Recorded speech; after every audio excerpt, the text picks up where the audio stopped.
What is going on to all my Barry fans out there, and welcome back to my channel, MovieFiles. We entitled Yikes, as we see all of our main characters dealing with the ramifications after Barry was caught and arrested. This episode was fantastic. We got to break it down. Full spoilers ahead. As we open the episode with the news reporting on Barry being caught and arrested, we see the guards are watching this and they are excited to have a celebrity on their hands, as we cut to seeing Barry immediately getting perks for being a celebrity as the guards allow him to call Gene. And during this conversation, we see the first question that Barry has for Gene is, was he tricked by Gene and Jim Moss? Now Barry tells him that he was only there to protect Gene because he was worried about him, and he tells him, as he did in the season 3 finale, that he loves Gene. Now Gene in response tells him the same thing he said to Barry, which was he's got him caught. Now I am very excited to see Barry exploring this lack of father in his life, because that has been a very big theme in this series, him wanting this father figure to be someone he can look up to, whether it is Fuchs, whether in this case it's Gene. So I'm very intrigued to see if this final season will be exploring Barry's past and actually meeting his actual father, which was actually potentially hinted at a little bit later in this episode. Let's switch gears and actually talk about Gene here throughout this episode, as we see him immediately meeting with the attorney who was at the press conference about Barry being caught. He tells Gene that he will probably be a key witness in this trial, which it probably will go to trial. And also in this episode, we see that Gene's career has continued to take off from last season due to Barry's help, as Jim watches him on stage and we see them go have a conversation in Gene's dressing room, and Jim brings up that a reporter wants to interview him about the case and also about his daughter, but Jim knows that the media just wants this as headlines and that it will probably be a bad idea to talk to them because it would probably affect the case.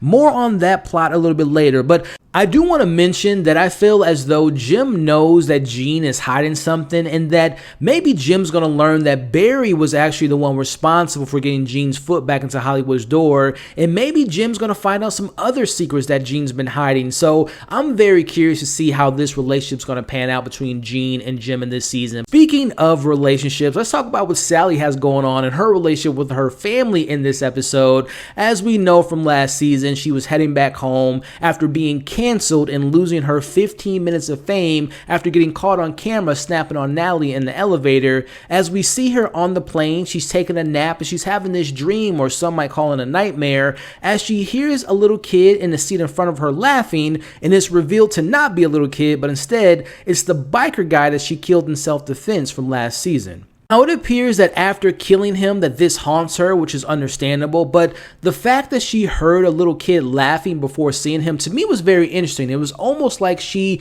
might feel that she killed an innocent person, which we know as an audience that that guy was not innocent. He was there to kill her and Barry, but at the same time it has me thinking maybe Sally subconsciously feels like she killed the innocent or the little girl inside of her after killing someone for the first time.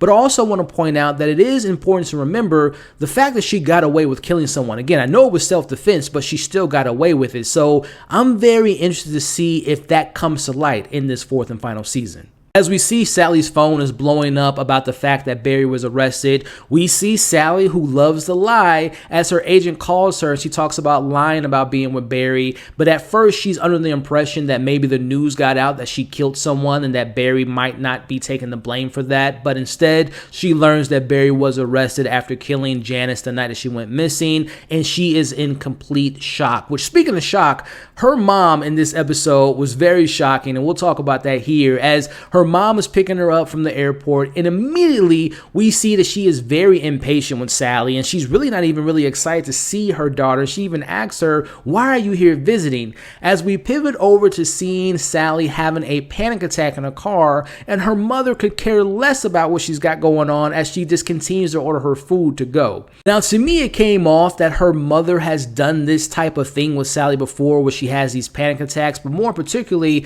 the fact that it seems as though that she is implying in this episode that Sally tends to find herself in these circumstances, and her mom doesn't really feel as though that Sally is a victim in these situations, that more or less Sally might gravitate towards these toxic relationships on purpose. So I'm very interested to see how much more of this subplot that we get with Sally and her relationship with her parents, which brings us into her going back home, and she finds out that her room's been converted into her father's man cave, and we have Barry Barry calling Sally. He wants to talk to her, but we see Sally declines the call, and she tells him that she never wants to talk to him again and he should never call her again, and she calls him a liar. Now, that is a very interesting choice of words from Sally, because we know she has lied a lot throughout this series, and it'll be interesting to see if Barry keeps his promise in protecting her about what she did in killing that biker man. But let's talk about Sally and her dad, who I get the impression that her dad seems to be more interested in her career, but also more importantly, more interested in her as a person more than her mother, as he tries to get her out of her head about the news that went on with Barry, as he suggests that they watch her show as a family together after dinner, which we see the scene play out, and her dad seems to be a very nice person. He seems to be the complete opposite than what her mother is, and I love how this first episode has kind of established the two sides that we've seen in the Sally character. On one hand, we can see her father seems to be a loving individual, and we've seen those traits from Sally, and then on the other hand, we see her mother being kind of judgmental, very self-centered, and we've seen those traits from Sally as well. So I love the duality that we have here with her parents in this first episode, as we see them watching her television show, and her mother points out the lack of truths that she's seeing on screen, as her mom isn't impressed, especially after she hears Sally's ex-husband get brought up, which we know he is Sam, and this is where we get a very uncomfortable situation at hand with them kind of fighting, as Sally's mom doesn't believe that Sally is a victim regarding her last relationship with Sam, and even goes a step further and kind of implies that maybe Barry being arrested, she might have something to do with that situation, as she tells Sally that she sure knows how to pick them, which to me was just so mind-boggling. It really comes off as though Sally mom does not like her at all, as Sally just wants her mother to help and she just doesn't want to help her at this point. We see Sally exploding at her mother, which leads to her walking away, and this is where her father, as you could imagine, this is probably something they did when Sally was growing up as a kid. They get into a lot of fights, and the father's kind of left with picking up the pieces or trying to get the mother and daughter on the same page, as he offers her a job so they can spend more time together. So let's talk about this scene here. I think it's important to note that this show has given us more of her anger being pent up inside of her. This dates back to season 2 when she was lashing out at Barry. We even saw that, of course, in the season 3 when she was defending herself and she ended up killing that biker, and her yelling at her mom in this episode, which I don't blame her. Her mom was being kind of an asshole at her in this episode. I can't lie. But again, I'm just so curious to see if the Sally going down this path of darkness, will she kill again, especially knowing the fact that she's back at home? And I wouldn't be surprised if she runs into Sam again, and who's to say that she might not end up killing him. So very, very interested to see what they do with Sally in this 4th season. But now it's time to talk about the star of the show, who also directed this episode and will be directing all the episodes in this season, and that's checking in on Barry and Fuchs in prison.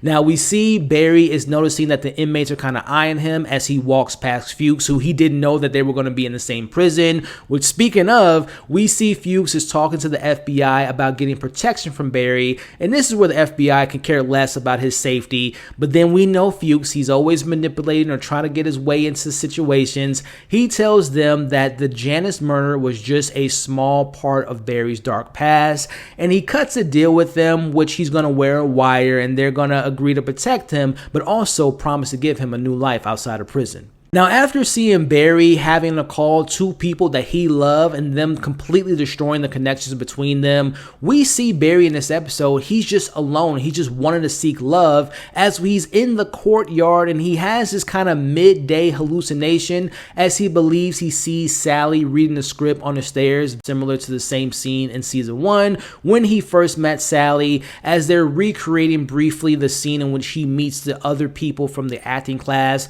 But that is in shortly after Fuchs walks out of the door. Now we see Fuchs, who's done this in the past, trying to catch Barry off guard. He does such a terrible job of trying to get Barry to confess his crimes, as we know he's wearing a wire at this point. But Barry's first words were, "Did I put you here?" And he is not fueled by anger in his past with his relationship with Fuchs, which is very surprising. As Barry continues to go a step further, he confesses to him that he was right in telling him that he shouldn't trust Jean and that he should have never taken those classes to change himself and be a better person. He apologized to him, and you see this immediately affects Fuchs, and him running out Barry might not be the case in this season, which we'll be talking about here in a second. But while that's going on, let's check in with our favorite couple, and that is Hank and Cristobal. See, Hank and Cristobal are living a very happy and safe life in Santa Fe, but it's clear that Hank is still on high alert for their safety as they're looking to make this a permanent living situation, but they find out from the owner of this Airbnb that they're staying at that the market is struggling and there isn't any new homes being built because there's a shortage of sand,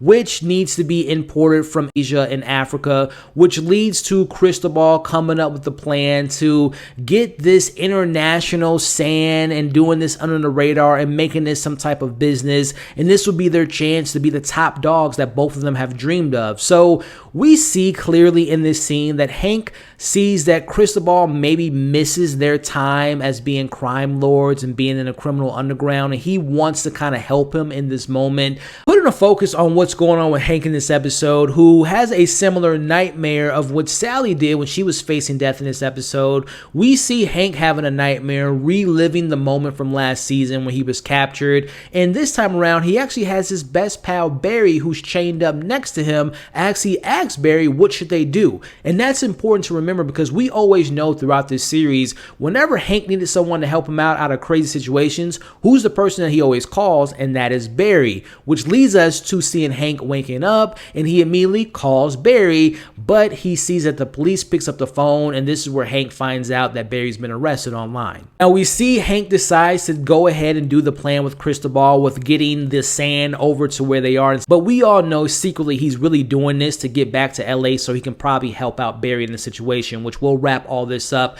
in the final scenes here. We see Barry finally snapping, slapping himself in the face, yelling in the mirror, calling himself a POS, as we have a guard coming in trying to calm down Barry and give him some words of encouragement. Now he tells Barry that just because he did a bad thing, it doesn't make him a bad person, and he goes even further and says that he's done great things. He was in the Marines, he's actually been on television and actually on a good show. Now giving Barry hope and all these kind words, you would think that this is the stuff that Barry has been seeking throughout this episode. He's been looking for kindness, he's been looking for acceptance, he's been looking for love, especially from people like Gene and Sally, which they didn't give him that.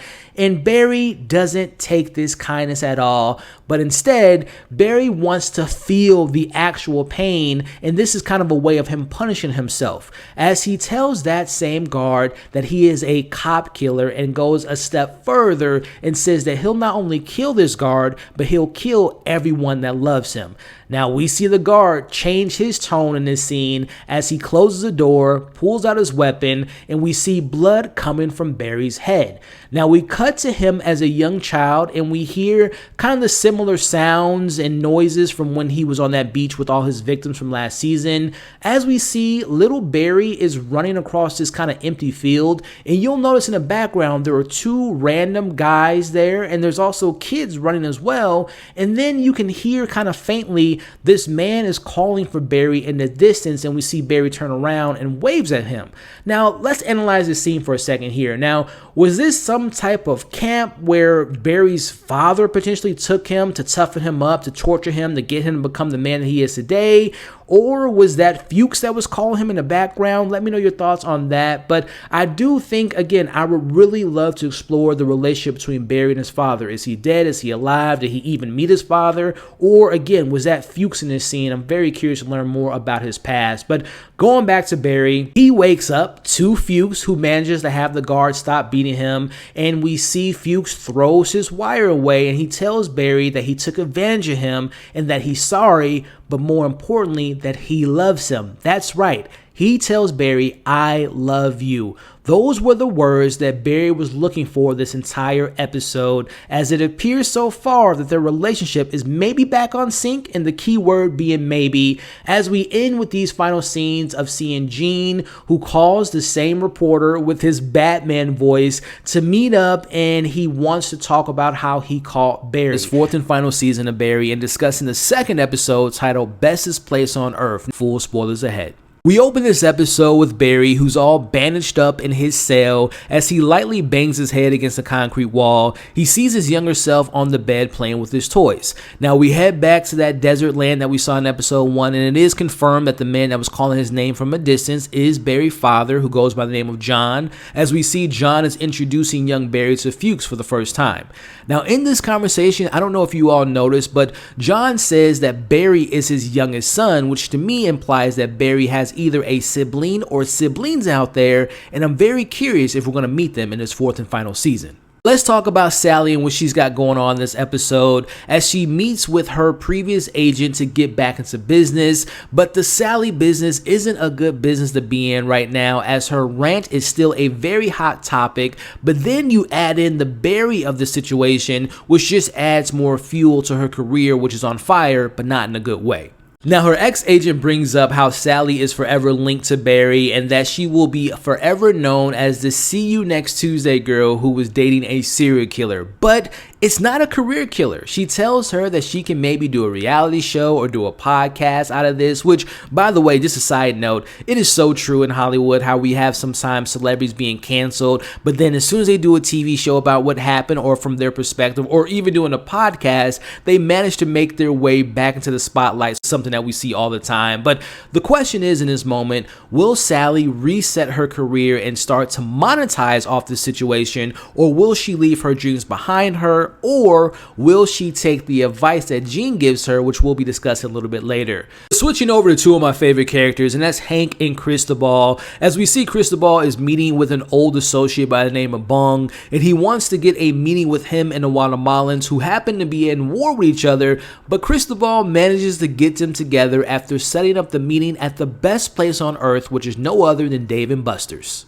Now, seeing the back and forth and the handoff between Cristobal and Hank and their poetry emotion was just so great, but also hilarious at the same time, as they tell the two rival gangs they have to realize their weaknesses and work together like Hank and Cristobal did in the past. But the funniest thing to me in this scene was they're in a public setting during lunchtime hours saying all these criminal activities that they've done in the past, and nobody, not even the waiter is noticing what they're talking about, which was just so funny to me, as they're ordering jalapeno poppers for the whole table, and bang, they get it done as the gang decides to work together and they celebrate by playing games together. Again, this whole scene was the funniest moment to me in this episode. But while that's happening, we see Hank, as I predicted in my episode 1 breakdown. He is working to get a plan in motion to get Barry out of prison, and we see Hank's connection, Toro, tells him all he needs is manpower, which, as I said in my episode 1 breakdown, that I figured that this would be a conflict between Hank and Cristobal in regards to getting Barry out of prison. But I don't want to skip over this Easter egg for a future character appearing in a future episode. Now, the name Toro, does that ring a bell to you all out there? Well, if you all don't know this was a rumor that surfaced online, which was director, one of my favorite directors in Hollywood, Guillermo del Toro, is casted in HBO's Barry in the 4th and final season. And I think this pretty much confirms that we will be seeing Guillermo del Toro making his appearance in this 4th and final season as Hank's friend Toro to get Barry out of prison. I could be completely wrong, but I think I will be right. Guillermo del Toro, the rumors were out there last year. I think we're going to be seeing him in the future.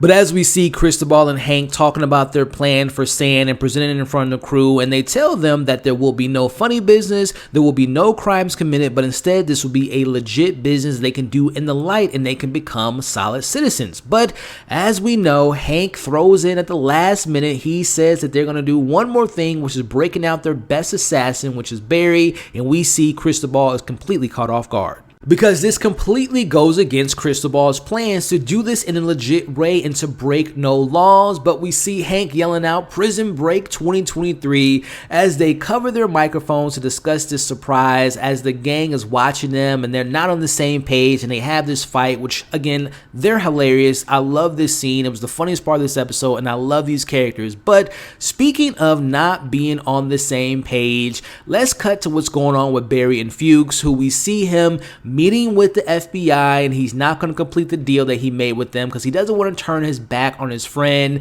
as he mentions that he has this new attorney by the name of Gale. And you'll notice that the FBI was caught by surprise and they got a little bit nervous when Gale's name get brought up, and we'll talk about him a little bit later. But see, Fuchs, aka the Raven, introduces the inmates to Barry and announces his connections to the Chechens, and if they join him and Barry, Fuchs promises to give them a piece of the pie when they all get out.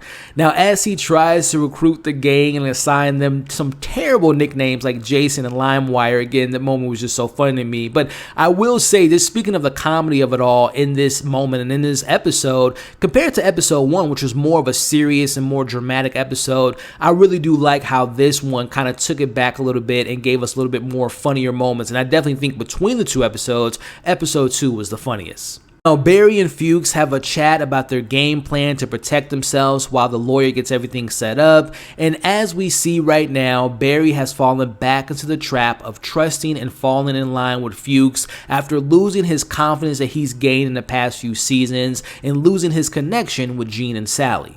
Which, speaking of Sally, we see that Barry has a visitor, and to my surprise, as well as Barry's surprise, it is Sally herself. Now, we see this conversation between the two characters as she is seeing if Barry's okay, and the first thing he says to her is just immediately apologizing for what happened, as Sally tells him that the only reason she flew out here to see him in prison was to check on their dog by the name of Muffin, which was code to see if Barry has told anyone about her killing a biker, which Barry assures her that she is safe and he won't tell anyone about her secret. Now, we see Barry is breaking down and he tells her that he technically didn't lie to her, he just didn't tell her this darker side of himself, which he goes on to say that she made him forget how much of a POS he was and that she actually made him feel human again, and he felt the love and appreciated the love that she gave him. We see Sally is getting emotional at this point and she tells him that she left her parents' house and she felt terrible, but more importantly, she tells Barry that Barry made her feel safe. Now, before moving on, I have to say that the acting in the scene was just absolutely incredible. It was so believable, and I just love the back and forth between these two characters as we see that this is what makes Barry happy to hear these words, as we see Sally is removing the phone from her ear and Barry's telling her that he loves her so many times, but she ultimately leaves, and he says to her that she will always be safe around him. Now, I personally believe that Barry was okay with the idea of spending the rest of his life in prison for everything that he's done and going along with Fuchs and all his plans and whatnot, but it was after this conversation with Sally that he got the motivation he needed to find any way possible to get back to his Sally.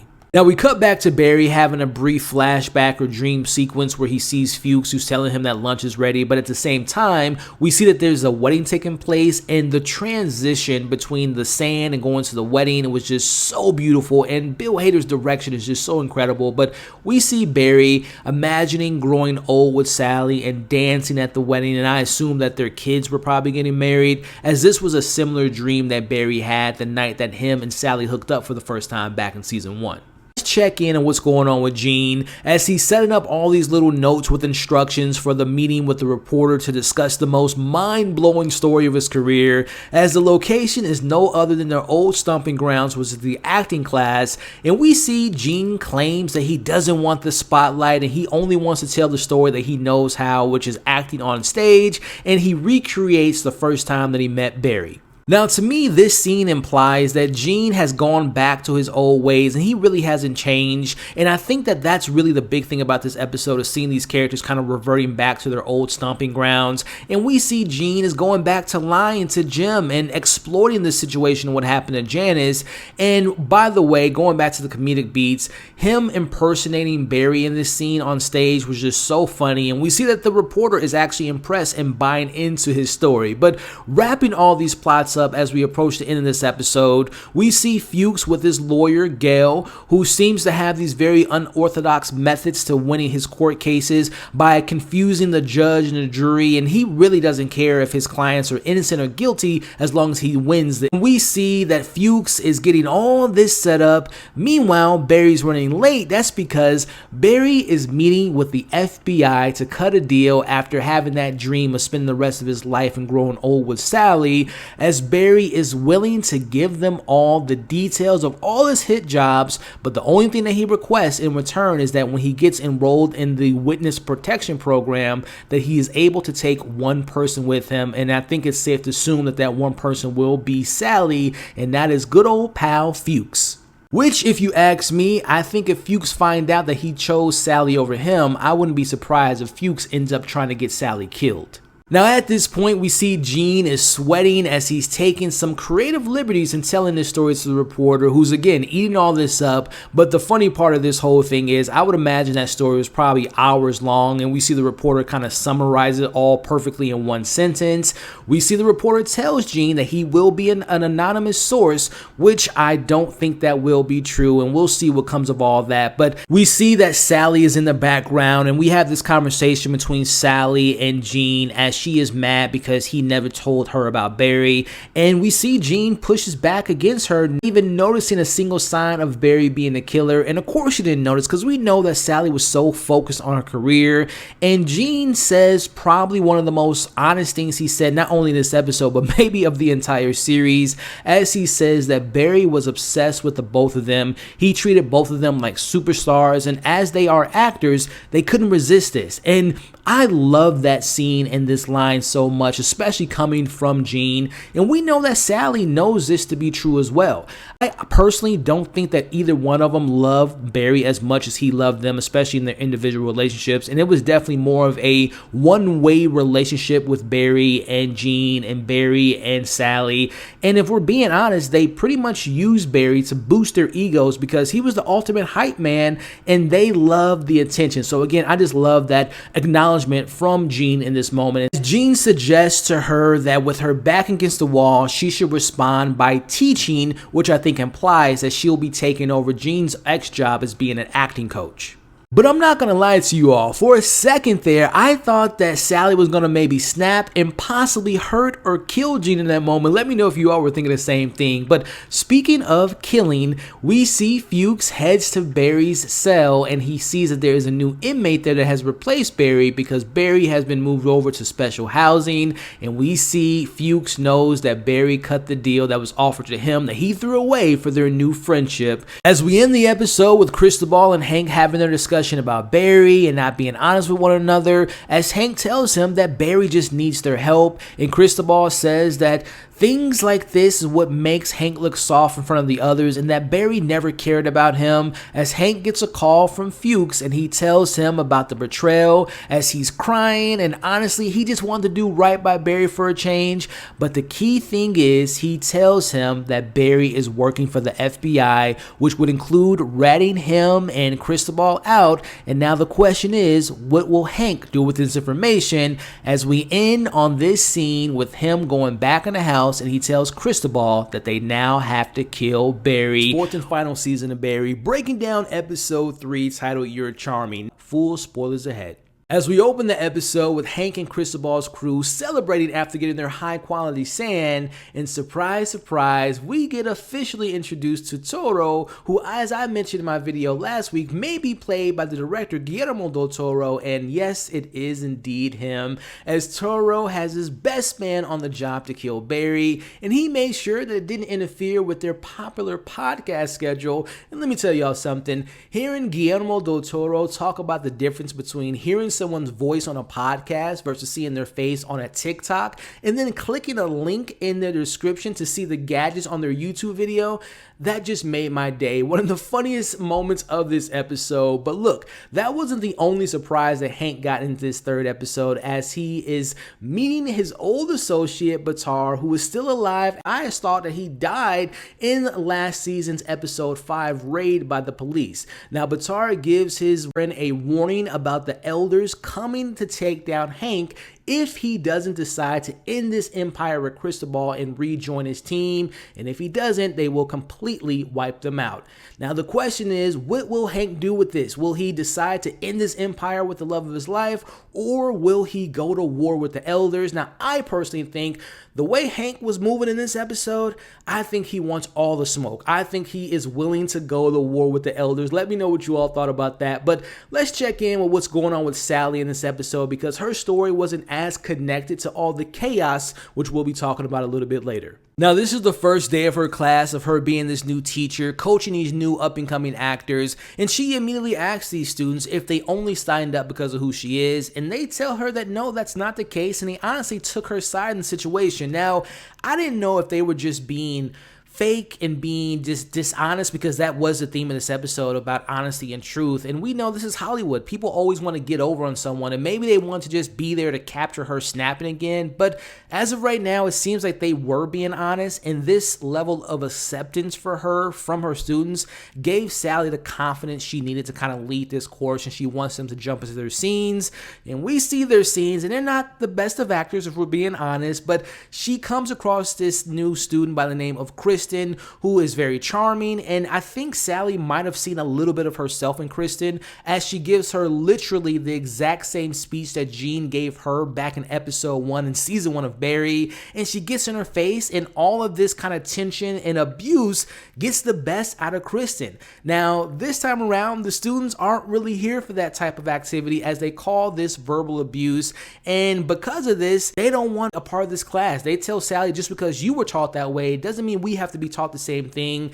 And this, to me, is yet another example of when Barry does such a great job of incorporating today's environment into his show, especially with handling different topics within the Hollywood industry. We've seen or maybe heard of horror stories of old school directors and producers or actors having method acting and being very problematic on set just to get a great performance. But in today's age of entertainment, those tactics will get you canceled. So I love how Barry always finds a way to kind of incorporate what's going on in today's pop culture and in today's society, as we see that this whole class has left because of her actions, but the only student that stayed was Kristen, because Sally was the only person to get this best performance out of her, and Kristen has a job that she booked, and she wants Sally to help her. Now, let's talk about this here. I think it's going to be really interesting to kind of see this new dynamic between Sally and this Kristen character, because I don't know, again, truth and honesty is a big theme, and we know these characters can be very manipulative, especially Sally, so I don't know if she's going to be manipulating Kristen to get back into Hollywood, or if she's going to try to make amends with her past and try to do right by her. But here's what I'm going to put in my crazy theory into the conversation. Stick with me here. What if we are witnessing Kristen being some type of new version of Barry? What if she is like an ex-assassin herself, now wanting to be an actor, and she gets this job, she becomes famous for a little bit, but then all of a sudden she gets a call to do a hit job, and it's to kill Barry. Now, I know that's a very far stretch, but again, I just couldn't shake how it was almost so similar, how she has this new job all of a sudden, even though she might not be the best actress. And we know that was the same thing with Barry. He was getting gigs all of a sudden. So I don't know where they're going with this Kristen character. I don't know if we're going to see like a friendship between Kristen and Sally. Maybe it's going to get Barry jealous. Maybe there's going to be some type of romance, and maybe Barry is going to kill Kristen. Let me know what you all think about this new character, and if she will be an important character. And I know, listen, it's only 5 episodes left. It's the final season, so we might not get this whole she's an assassin type of plot going on, but I have my suspicions on her moving forward. But I want to know your thoughts in the comments section. But let's check in on what's going on with Gene in episode 3, as he learns that Barry has recently cut a deal, and he is straight up frightened for his life. He has the attorney tell him that there's enough evidence on their side that they'll be okay, but as long as they keep their mouth shut, and Gene in particular keep his mouth shut, everything will be fine. But we know as an audience that unfortunately we have crossed that road, and Gene has already opened up his mouth to that reporter, which, speaking of, we see him coming clean with his agent Tom as he crashes into the car, and now the action at hand is to stop this article from coming out. Switch over to seeing Gene and Tom breaking into the O'Neill's house, and they're making a complete mess, arguing. Seeing them together was just hilarious. But while this is all happening, Mrs. O'Neill hears all this commotions inside. She's talking to Gene, who's all cool, calm, and collective. He just wants to check on O'Neill, make sure he's okay after getting into this Barry Berkman case. But then she tells Gene that she hasn't heard from her husband all day, and she's kind of concerned because the last time she spoke to him, he was going to be meeting with one of the victim's father, and you see the look on Gene's face as he knows exactly who she's referring to. And again, the fear of God is put in this man's heart. Which, speaking of that victim's dad, let's switch over to Jim Moss. As we see the reporter who's consistently persistent, he pays a visit to Jim and catches him up with everything, with him talking to Barry in this episode. He talks about speaking with Gene, which leads Jim to inviting the reporter in his garage. My goodness, I love Jim Moss so much. We see Jim cleaning out his trunk as Gene pulls up with Tom, and he immediately leaves and pulls off as Gene is talking to Jim, and Jim tells him that he can't be trusted and he needs to be isolated. And we see Gene kind of blaming this whole situation on him just having stage fever. That's why he talked to O'Neill. But listen, Jim isn't having it. Which, speaking of O'Neill, we cut to him who's completely speechless. He is spooked out of his mind, and he's now all of a sudden speaking German, and he never spoke German a day in his life. I love that scene so much, and I just want to talk about this here. I am dying to see another scene with Jim and Barry. We got it last season, but I just want to see them actually have a conversation, and I'm just very curious to see maybe Jim can break Barry down. And also this idea of Jim isolating Gene. What exactly does that mean? Because I recall seeing the trailer for this season, and there's a scene in the trailer where we see Gene, who appears to be in some type of cabin by himself, but then someone kind of pops up out of the shadows and he's all scared and frightened, which I don't know if that's Jim that he's scared of, or maybe Barry finds him, which would be a very cool kind of full circle moment, because what if this cabin is the same cabin that Janice died at? So that would be something very interesting to see. And going back to O'Neill, I think it's safe to assume that he won't be submitting his article anytime soon, or maybe his wife's gonna get involved, but neither here nor there. Jim is such a badass, Gene is such a dumbass, and I'm very curious to see what comes of O'Neill. Let me know your thoughts on all of that, but let's see what's going on with Barry and Fuchs in this episode, or should I call them Charlie and Raymond. Barry has given the FBI what they needed with the details of Cristobal and Hank and the Empire, them being in love, and since Barry has held up his end of the deal, they are going to continue to help Barry and Sally be in witness protection program. Barry gets a visitor, the reporter O'Neill, who O'Neill just wants to get Barry's side of the story, and Barry finds out that Gene has given his side of the story to this reporter about killing Janice, kidnapping him, and threatening his family. This is where Barry is slightly confused about the conversation at hand, and I'm telling myself, I'm like, Barry, please stop talking, because he's telling the reporter he apologized to Gene, he has a deal in place with the FBI, and I'm like, Barry, please be quiet. But he snaps in front of the reporter, and he tells the reporter to tell Gene to shut his mouth, which leads into what is going on with Fuchs as we see him being made fun of in prison because he doesn't have Barry anymore. He's being called all these different names. He calls Hank as Fuchs learn that Barry's days are numbered and he will be killed by the end of the day. And Hank tells Fuchs that do not intervene. If he does, he'll get paid. Now, in this moment here, I wasn't sure if Barry was starting to get paranoia knowing that he's having this deal and maybe people know about this deal, because we see Barry in this kind of private area in this courtyard arguing with himself, but then there's like a mysterious person there with him. Now, at first, I didn't know if that was one of Toro's men or just happened to be someone there. This invokes Barry to giving Hank a call, and this was one of my favorite moments of this episode. Hank believes he's calling about the attempted hit on Barry's life, but instead, Barry is calling Hank to take care of Gene. Now, by taking care of Gene, I didn't know if Barry was just simply implying to shut Gene up, scare him for he won't talk anymore, or if Barry was flat out giving Hank the orders to killing Gene because of the information that Gene has, and Barry is using that again. The whole theme is lies, deceit, and being dishonest. So he's using this to try to get Hank to, again, shut up Gene or maybe kill Gene. And taking a step back there, I'm so surprised if this is to be assumed that he wants Gene to be killed. He's putting a hit out on Gene. It's so crazy to see this side of Barry. Now, we've seen Barry get dark, don't get me wrong, but this is the person that he loves. This is kind of a father figure to him. And I think this is just another great example of the show reminding us that Barry isn't a good guy. He does have a dark side. He is willing to kill his friends, to snitch on his friends. We are seeing this right in front of us. So I love that this show reminds us that, again, Barry is not a good guy as he appears to think that he is. But getting back into the conversation, we see Hank confronts Barry online after Hank already knows everything that's going on. He tells Barry, after all the kindness, lie to me, and the back and forth between these two as Barry tells him, I am a good person. I'm always looking out for my friends. And then Hank brings up again that he knows about him being in cahoots with the feds, and seeing Hank and Barry exchanging threats to one another, but more impressively, Hank giving it back to Barry and standing his ground and hanging up on Barry.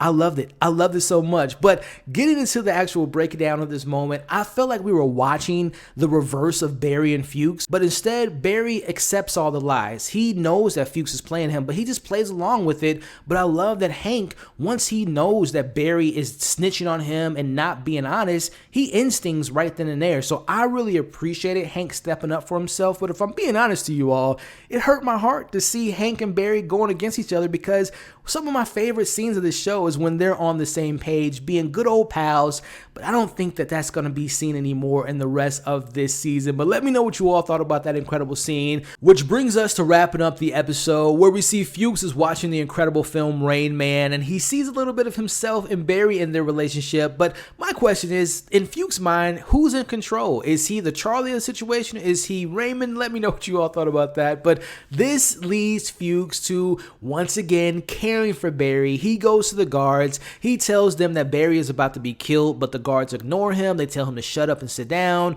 Fuchs instead, he yells it across the whole prison that Barry's about to be killed and no one's doing anything about it as he gets taken down, which leads us to Barry being introduced to Agent James Curtis. And while this conversation is happening, I couldn't help but to notice that I think the feds were just going to screw Barry over. Like when he brought up, oh, is Sally going to be moving along? And then you could see that Curtis had no idea who Sally was, but he was just playing along. So I think it was safe to assume that they were going to screw him over ultimately at the end of the day. But again, honesty and truth is mentioned in this scene as we get another incredible cameo by the incredible Fred Armisen, who is sweating and freaking out because he is here to kill Barry. And oh my goodness, this scene here just caught me off guard as it goes horribly wrong. He pulls out, I assume, like a little gun that was in a pen as he blows his fingers off, which, by the way, I don't know how he got past the security guards with that weapon, but blows off his fingers. We see a man coming from the ceiling and taking out all the agents in the room. So that deal that Barry had, I assume, is no longer in play because all the players involved are now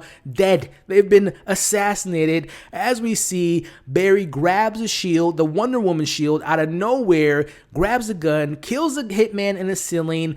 And my goodness, again, that went from 0 to 100. The show never fails to disappoint as the alarms have now been pulled. And all hell is breaking loose, and the guards, who I assume are walking with the warden, as they arrive to the room to find all the dead bodies except for the hitman who's still alive with his missing fingers. But speaking of missing, I assume that Barry has escaped prison. In episode 4 titled It Takes a Psycho, full spoilers ahead. As we open with the search of Barry taking place after he's escaping prison, we see that Fuchs is being beaten up by the guards and the warden because he's the Raven, and he was just yelling about something bad happening to Barry. As the warden questions how he was able to get these assassins in prison, we're going to stick on Fuchs here as we break down this episode because, one, he didn't have that much to do in the episode, but also Fuchs probably has the lightest stuff going on compared to the darkness that we get in this episode, which is so crazy to say. A man being in prison and being beaten up is the least of the worries of these characters, as, like I mentioned, we see him just constantly being beaten down, being questioned on where did Barry go, where can they find Barry, as we see him walking to the lunch table and every one of the inmates just stop what they're doing. They stop talking because he didn't break. Even though Barry gave up on him, he didn't give up on Barry, which I think is going to be an interesting thing for this character moving forward, because I think it bodes well for Fuchs, because I think he's going to get this sense of gain respect from the inmates. He's going to maybe have this reputation of being someone that can be loyal, and he might get that gang that he was looking for. Fuchs might come out of prison as the next big bad, considering that he's now going to have this reputation. So I thought it was really interesting. Again, he didn't have that much to do, but I think this will bode well for the character moving moving forward. But let's talk about what's going on with Sally and Kristen, as Sally wants to practice her script for the new big hit superhero movie titled Mega Girl, as Sally is introducing herself to the director and the writer of this film, who also happens to be the real life director of the Best Picture Coda from a couple years ago. We see the director talking to Sally how she feels as she went from Coda with real actors, committed actors. Now she's working with models, fighting over this infinity orb, which I definitely think was some type of commentary on the superhero genre. And in particular, this might point towards Chloe Zhao, who won Best Picture, Best Director for No Man's Land, and then she jumped into a Marvel film with The Eternals. So I definitely think there was some commentary and maybe some shots being fired there. But Kristen is breaking down during her scene because she forgets her lines, and she gets help from Sally. But before Sally helps her, we notice that she gets a phone call from Lindsay warning her about Barry. Now we see Sally is trying to help her out, giving her this acting exercise, but she takes this opportunity, as we talked about last week. Will Sally just use her to get back into Hollywood? We see her taking the opportunity to show her talents to the director in hopes that maybe she'll get noticed and she can work again. And honestly, it works because we see the director is very like, oh, you're doing a good job. But the director tells her, man, if we can just take that energy and take your talent and transfer it to Kristen, it would be money. So I just love that moment there. Again, it does show that Sally, her motive was to use Kristen to get back into the good wards of the Hollywood's landscape. As we see, Sally is left disappointed, and Kristen's manager tells Sally that she's making Kristen better as an actor, and if it wasn't because of her, Kristen would be stuck in Utah with her parents, which I guess kind of debunks my theory last week that she might be an assassin. And I know some of you all thought that Kristen might have been working with the feds, which I mean might still be the case, but I think they pretty much answer that she's just a regular character with not much more than that. We see Mark offering Sally a $70,000 offer to be her acting coach, and we see that this could be an opportunity for Sally to get back on track, to maybe get some roles, as Sally is just kind of like, I'll think about it, which speaks so much to me. Like, what happened to the Sally chasing her dreams, wanting to be the next headliner? I think she's tired. I think she wants to move on with her life, which we'll talk about later. We see that Kristen is actually telling Sally a little bit later in the episode that Barry has escaped, and we see Sally pretends to not be fazed. We'll be checking in with Sally a little bit later, but let's get to the dark stuff, talking about Gene and Jim. As we see Tom and Gene's son drop him off at this secluded cabin on top of the mountain where you can't get any reception and he can't communicate with anyone, which is good for Gene because we know he talks so much. But as I mentioned last week, I would have thought it would have been a nice little kind of callback to take him back to that cabin where Janice died. But just thinking about it logically, obviously Barry knows where that's at, so it is a good idea that they took him to a much different cabin. While that was going on, we see that the police has arrived at Gene's place, where we find Jim, who lets them know that he actually put Gene in this safe place, and we see the cops thank him, and we see that the units are heading over to NoHo Hank and Sally, and we see the officer talking to Jim, and he requests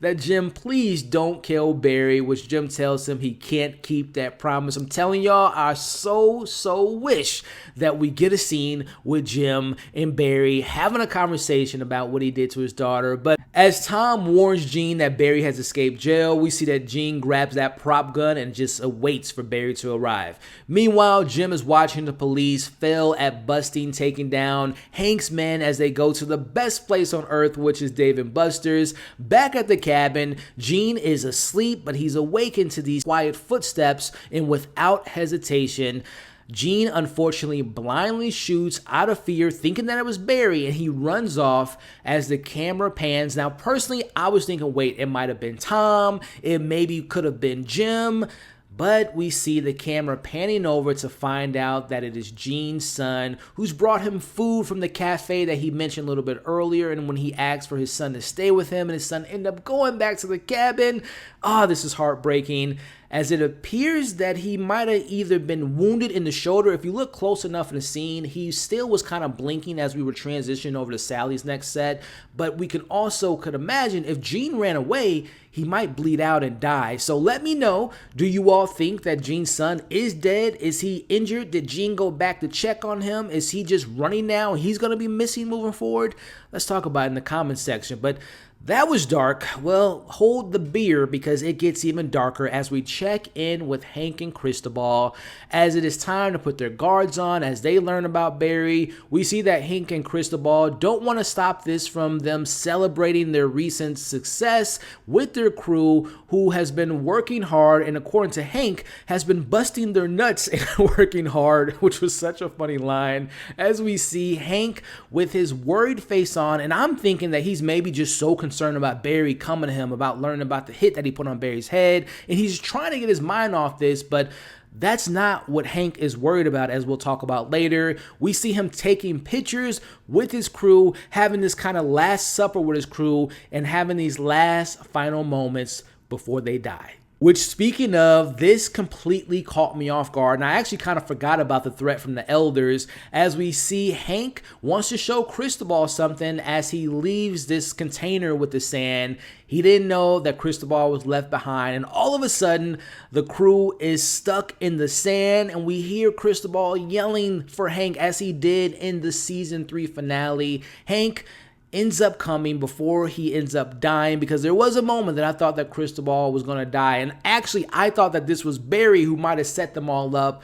But he is alive, and come to find out that Hank was the one behind this because, again, going back to that threat about the elders, they have arrived and they have wiped out all of Hank and Cristobal's men. And again, this was very much like it was symbolizing to me watching back on this and seeing Hank's reaction to him being worried, him being sad. It wasn't because of Barry. I mean, there was a little bit of that probably, but at the end of the day, he also knew that he was going to kill all these men. As we get the return of Michael Ironside, who tells Hank that he did a great job in setting all this up. Now, I'm not going to lie, I thought that Hank might have turned over a new leaf after he was standing up to Barry in last week's episode, but I guess he didn't want to do anything compared to the elders because I think he is actually afraid of them. And ultimately, he does get what he wants. As we break down the rest of this scene here, we see that Hank is given the keys of LA for these actions, and Cristobal is officially one of them. He's a part of the family, but he doesn't acknowledge them at all, whether at their house.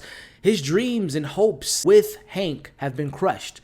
We see that Hank tries to explain his side, and Cristobal brings up, how could he have done this to the crew? These men trusted him. We see that Hank kind of laughs this off. Cristobal really wanted to have a legit business, but Hank was just pretending for the sake of Cristobal, and he had no other choice because they were going to die if they didn't join the elders. We see Cristobal doesn't know who this version of Hank is. This isn't the Hank that he fell in love with, and I'm telling y'all right now, the back and forth and the acting in this scene was so fantastic. I was like literally getting emotional because I do really enjoy their relationship. I enjoy what we get with them. As Hank tells Cristobal, this is what it takes to lead an empire. You got to be cold. You got to be relentless. He's being honest with him, and this causes Cristobal to leave. Now, you have to imagine that Cristobal probably feels like this is like being with his wife all over again, someone that's cold and relentless, as we see that Cristobal ultimately has a very similar fate to what happened to his wife. As we see, Hank tells him he can't leave because he knows too much, and this was more of a warning more than a threat to him, as Cristobal doesn't take those words lightly and he tries to leave, but we see Hank running to him, begging and pleading for him to stay. But it doesn't work as Hank slowly walks away and starts to cry. Now, I don't know why Hank didn't just flat out tell him, if you leave, you are about to die. But I think once Cristobal told him that this is over, that this is officially the end of us, I think he essentially knew the fate of Cristobal, and he knew that he was probably never going to get him back. So if he can't have him, again, going back to Cristobal's wife, no one can have him. As we see him on the couch crying because he knew this was the last conversation he was going to have with Cristobal. As we see him gather himself on the couch, one of his men approaches him, hoping that this wouldn't be the case, as we cut to the camera and see that Cristobal is shot in the head and dead. Man, my heart is broken right now, man. I really enjoyed their relationship. I really enjoyed the performance by Cristobal. Can we give a pour one out for Cristobal? What a great performance. What a great character. I guess the question is now, will Hank just rule LA and just be cold and heartless crime lord? Will he be regretful of this decision? Let me know what you all thought of this incredibly sad scene. What did you all think about Cristobal and Hank's relationship as a whole? What did you think about Cristobal as a character? Again, R.I.P. Wow, I mean, I'm emotional right now, guys, but we got to end this episode. We wrap up with Sally arriving home as Jim is watching her, and he sees her walking alone. He starts his engine, so I am to assume that maybe he thought that Barry was going to be in a car, because why else would he drive away? I thought it was weird that he didn't, like, follow her into the place, but he drives off because he thinks that she's going to be okay and she's safe from Barry. As Sally walks into her apartment, she looks at the shadows where we remember her. She was standing last season. She calls out for Barry, and he's there. Barry tells her, look, Sally, I know this is crazy, but if I can stay with you, she cuts him off and tells him, let's go. To my surprise, to Barry's surprise, to you all surprise, we cut to an unknown location in the desert where we see these two kids. I believe their name was John and Travis. They're fighting over Call of Duty as John is told to go back home. We see him go inside this house, and we find an older looking Barry and Sally as they see their son, who's upset. I'm assuming that's their son, as Barry tells Sally he'll go talk to him. The end. Now, let me tell you guys something when it comes to this ending. Two choices are at hand. Is this just one of Barry's hallucinations, his dreams, his fantasies in his head of him living his life in the witness protection program with Sally and his new son, John? Or, stick with me here, did the show just fast forward into the future? I want to say John was no younger or older than 9 or 10. Are we watching them in their new identities with this kid somewhere in the future? I need to know from you all, if it is option one, if this just is a dream and Barry's making this up in his head, is it that?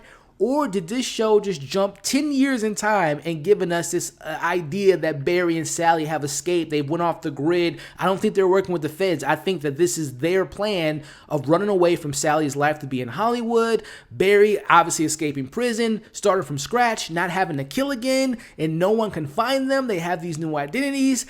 I am so confused right now. I honestly think, if I'm being honest with you all, because I don't watch the trailers, I don't watch the weeks ahead, I think that this show is going to have a big time jump next week. I could be completely wrong. It could be a fantasy, but I'm leaning towards the show's going to jump 10, 12 years ahead, and Barry, Sally, and John are going to be this one big happy family until they somehow get caught because they slipped up or something like that. As we take episode 5, which was titled Tricky Legacies, full spoilers ahead. We open the episode with seeing this whole new side of Barry as he's nurturing and he's a loving father, and he's teaching his son a lesson about apologizing to the kid Travis, who we met in last week's episode when he was getting into a fight with John about not knowing what Call of Duty was. Now, we learned that video games aren't played in the Berkman household, as John says the thing that he was told by his father Barry, that he hopes next time they can come together and next time be in harmony. Now, I'm not entirely sure what that means,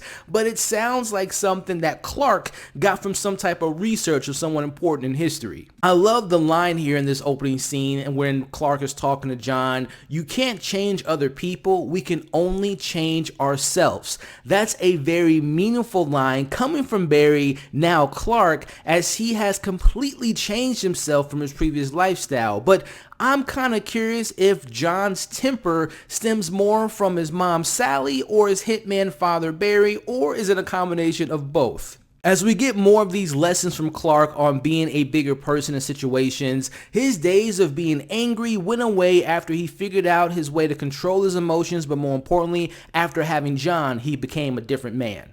Now, before we move on, are we all in agreement that their current living situation is the same similar desert area that we saw earlier in the season when Barry was having those flashbacks? Is it safe to assume that this is exactly where Barry was raised? And am I to take it that maybe Barry was also homeschooled and maybe his father was a stay-at-home dad with his kids and he taught them everything that Barry is teaching John? Let me know if you all were thinking the same thing in the comments below. As father and son time goes on, we cut to Sally, aka Emily, doing her makeup and applying a wig on, which she didn't take off, by the way, this entire episode, besides the bathroom scene that we'll talk about a little bit later. As she's leaving for work, we see her watching John and also Clark, who is just fully hooked and fascinated on watching his video on Abraham Lincoln, and you look at the look on her face. To me, this was a look of being maybe fed up, or maybe she was unimpressed, or maybe, just maybe, she's jealous. Maybe she's upset because she can't stay at home to raise their son,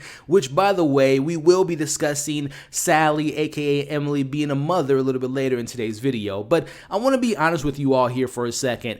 Now, normally, I'm not the biggest fan of time jumps in movies and shows. For example, sticking on HBO, I was a big fan of House of the Dragons. It was one of my favorite shows last year, but one of my biggest issues with the show, and yes, I know it was based on novels, but there were so many times, for those that have seen House of the Dragon, there were so many times in that show that we would skip years ahead, and there was so much off-screen relationships and off-screen developments that I wish we could have seen. Now, correlating it to Barry, we have fast-forwarded 8 years, and I have so many questions. Where are they exactly? Who did they call to get these new identities and social security numbers? Did they have John at a hospital? And if so, were there any questions about who his parents actually were?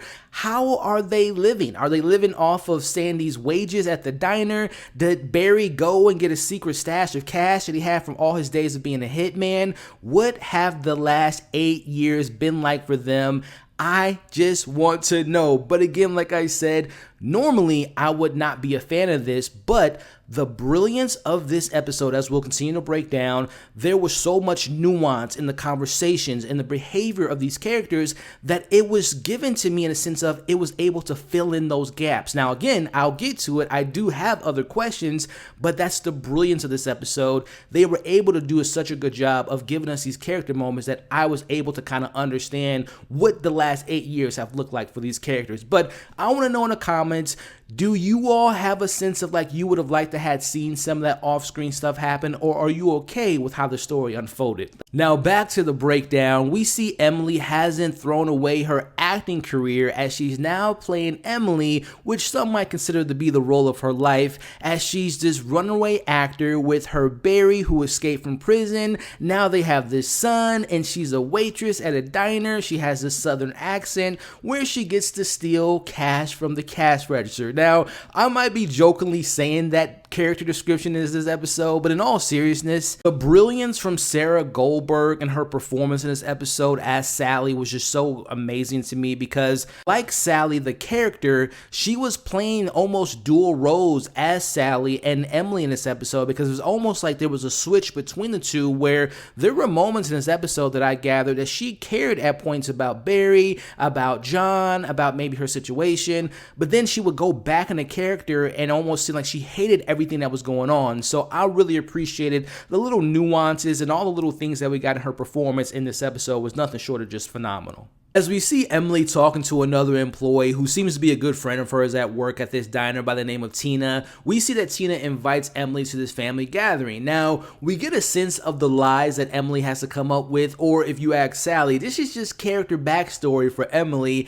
as she tells Tina she can't attend this family gathering because Clark's mom, she lives with them and she's hooked up to all these machines. So initially, I thought that this was just maybe Emily's job for the last 8 years and she's just used to these people, but the more I think about it, you would imagine that Tina has probably invited her to other events, so that seemed like a brand new conversation between those two characters, which makes me then think, wait a minute, maybe Emily and Clark and John, they might move around from town to town every couple months or every couple years when people start to question their lifestyle. Or maybe Emily just hops around from job to job once people start to question what she does at home. But speaking of Emily, she's got a big fan out there. His name is Berthel, who, let's just say, he likes to pleasure himself when he thinks about Emily. And we will be talking about him a little bit later in this episode. But I want to talk about something with you all, and that is speaking on the differences of parenting between Emily and Clark. Now, it could be me, but Clark appeared to be more interested and more invested in parenting and teaching John to be a good person, whereas Emily was more interested in being drunk and drinking vodka straight out of the bottle. As we have this conversation on the phone about John's future, with him being homeschooled and them circumstances, Clark doesn't believe that this would prevent their son from becoming a lawyer like Abraham Lincoln. Now, we gotta be honest with each other, their circumstances are pretty unique considering the fact that Barry broke out of jail and John's mom went along with this into hiding with him. Now, taking a moment to actually talk about Sally, and in particular her being a mother, it didn't really seem like she was trying to be a positive influence on John's life, and that maybe she initially thought that being a mom and being married, or potentially, I don't even know if they're married, but being in this relationship with Barry turned out to be something entirely different than what she initially thought. And going back to just the parenting style, maybe Barry took the way that he was raised and applied it to John versus how we saw the relationship between Sally and her mom, and maybe she's just doing exactly what her mom did to her. Let me know what you all thought about her parenting in this episode and the difference between the two in the comments below. As we cut to the dinner scene where Emily is completely drunk, she gives young John her thoughts on compromising in life, which I definitely think was a dig at Barry, and Abraham's Lincoln and his importance to being on the penny. It makes you wonder how often that she comes home to being drunk and making these 5-star chicken pot pie dinners, which I feel so bad for young John. It was all frozen and disgusting looking. As I digress, we hear Emily and Clark arguing outside about her being drunk in front of John, and we see John wakes up and hears this argument outside of his room. As we get a little insight on how Clark and Emily spend their nights together, as they are on their separate computers and they kind of look miserable and all content at the same time, as we see Clark is listening to Abraham Lincoln and how he wasn't exactly perfect and some of the terrible things that he did in his past. Meanwhile, Emily's watching the hit TV show from Natalie, Just Desserts, as we get this really important scene that speaks to Sally's frame of mind. Now, in the episode she's watching, Natalie's character is talking about marriage and comparing them to a bag of jelly beans, where at first it's amazing, you got these different flavors, until you come across the black licorice, and no one likes that. Now, connecting that to what Sally made me thinking in this moment, I'm gonna live this life with this man who protects me, and we'll have this kid together, and we'll live this happily ever after life. But then in reality, it became that black licorice. As we cut to the next morning, we see the family is watching this sermon on their computers, and they're feeling good. They're feeling honored and thankful. And I'll be honest, I never took Sally and Barry to be the religious type, but hey, that's who they are now. This is all part of the act of the new Berkman 2.0 family. But for some reason, it didn't hit me until watching this scene. Barry's a fugitive. He's a wanted man on the run, and he can never leave the house because he can risk getting caught. He can't go to church with his family. He can't go to the grocery store. He can't even buy his son a comforter at Walmart because he could risk getting caught and losing this lifestyle that he's created. And speaking of this lifestyle, we have more of the conversation between Clark and John and them bonding together as they're discussing being thankful and honoring what God has given them. We see John brings up how much his mom cried, and this is where Clark kind of drifts off in the conversation as John watches all these kids playing catch, and he makes a new friend who plants the idea and plants the seed about him learning how to play baseball. But more importantly, this new friend plants the idea and the seed of him doing something much different from the routine and the lessons from his father Barry. As we get a better understanding of how they live their day-to-day lives from the mail, we see a funny moment, but at the same time a sad moment, where John just wanted a comforter because he gets cold at night in his bedroom. And in a roundabout way, we see Clark telling him no as he talks about the story about Jesus and the fish,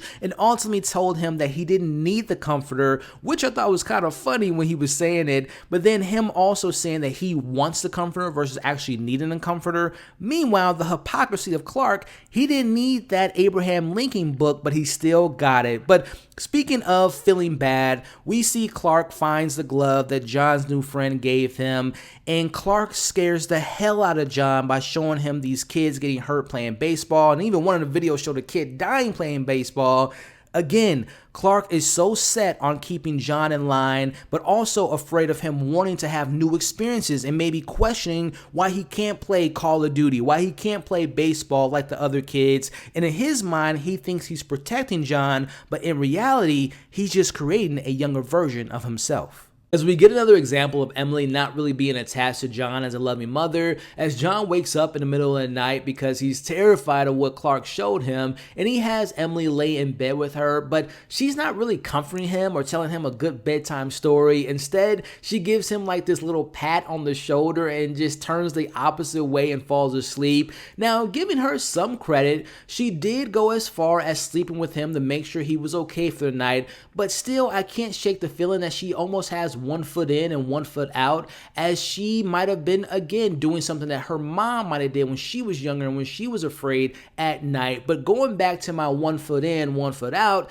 let's talk about her doing more of her Emily impersonations and pretending to actually have some emotion. We see Berthel shoots his shot with Emily as they grab a drink together. Notice that this man-child is drinking chocolate milk as they talk about him being a bad boy, and he claims to have shot some fools back in the day. As we see, Emily invites him to the bathroom, and we get this very awkward, very uncomfortable and weird scene. They're kissing at first, and then all of a sudden we see that she begins to choke him. He accidentally kind of pulls her wig off. She slaps him. He says that he's sorry, but she knows he didn't really mean that. And let's talk about this scene. Now, I personally believe, if you all have been following my breakdowns, there's a darkness inside of Sally, and we saw that back from last season when she killed that biker and just continuously having these anger blowout moments.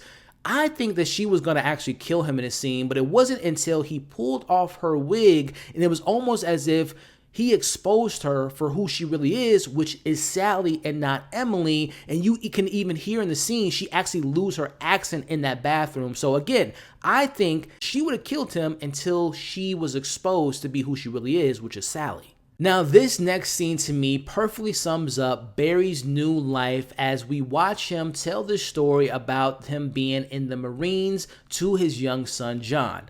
Now, Clark reveals to John that he was in the Marines and how some people even consider him to be a hero, as we have this beautifully shot scene at dinner of the continuation of Clark's research of Abraham Lincoln, as he has concluded it because, again, he found out all these horrific and terrible things that Abraham Lincoln had did, and he actually brings in Gandhi's hypocritical nature when he talks about all the stuff that Gandhi did and his religion and how he didn't use medicine for his wife, but he used it for himself. And this is where we get the title of the episode, because we see Clark calls out the tricky legacies. Now, thinking about this for a brief moment, to the Barry of it all, talking to John about his time of being a Marine and how he was considered to be a hero. Which, yes, there is some truth to that, but just like he mentioned, both Abraham Lincoln having done some good things in the past, as well as Gandhi, Clark also forgot to mention what happened after, with him becoming a hitman killing machine and escaping prison. This is the focus of the episode.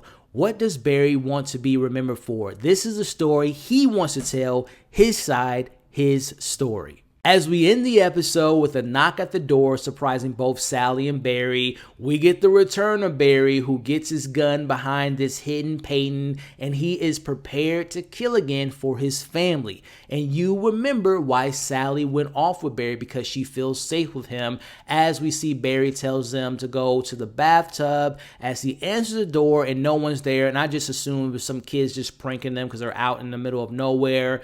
And this is the moment that was such a great character moment for me, because I almost took it as maybe Barry came up with this name Clark because he thinks he's Superman. And stick with me here in my kind of comparison. No one, if you know Superman's story, no one ever suspects Clark Kent to be this man with glasses, this cool, calm, and demeanor of being this Kryptonian superhero. Same could be said about Clark being this killing machine, also known as Barry. As we see John and Emily slept in the bathtub all night long, as we cut to Clark stayed up all night outside in the exact same spot just to protect his family. You have to put in perspective that Barry, not Clark, still believes there are people looking for him. Maybe he thinks that Hank's looking for him, or Fuchs, or maybe even Jim, and this is something that he maybe constantly lives with, and why he has this isolated lifestyle, because he wants to protect his family. I wasn't anticipating catching up with any other characters in this episode, but cut to LA as we see a trailer playing Mega Girls Part 4 coming to theaters in September. So one would assume that Kristen is now the big megastar that Sally always wanted to be, as we see an older Gene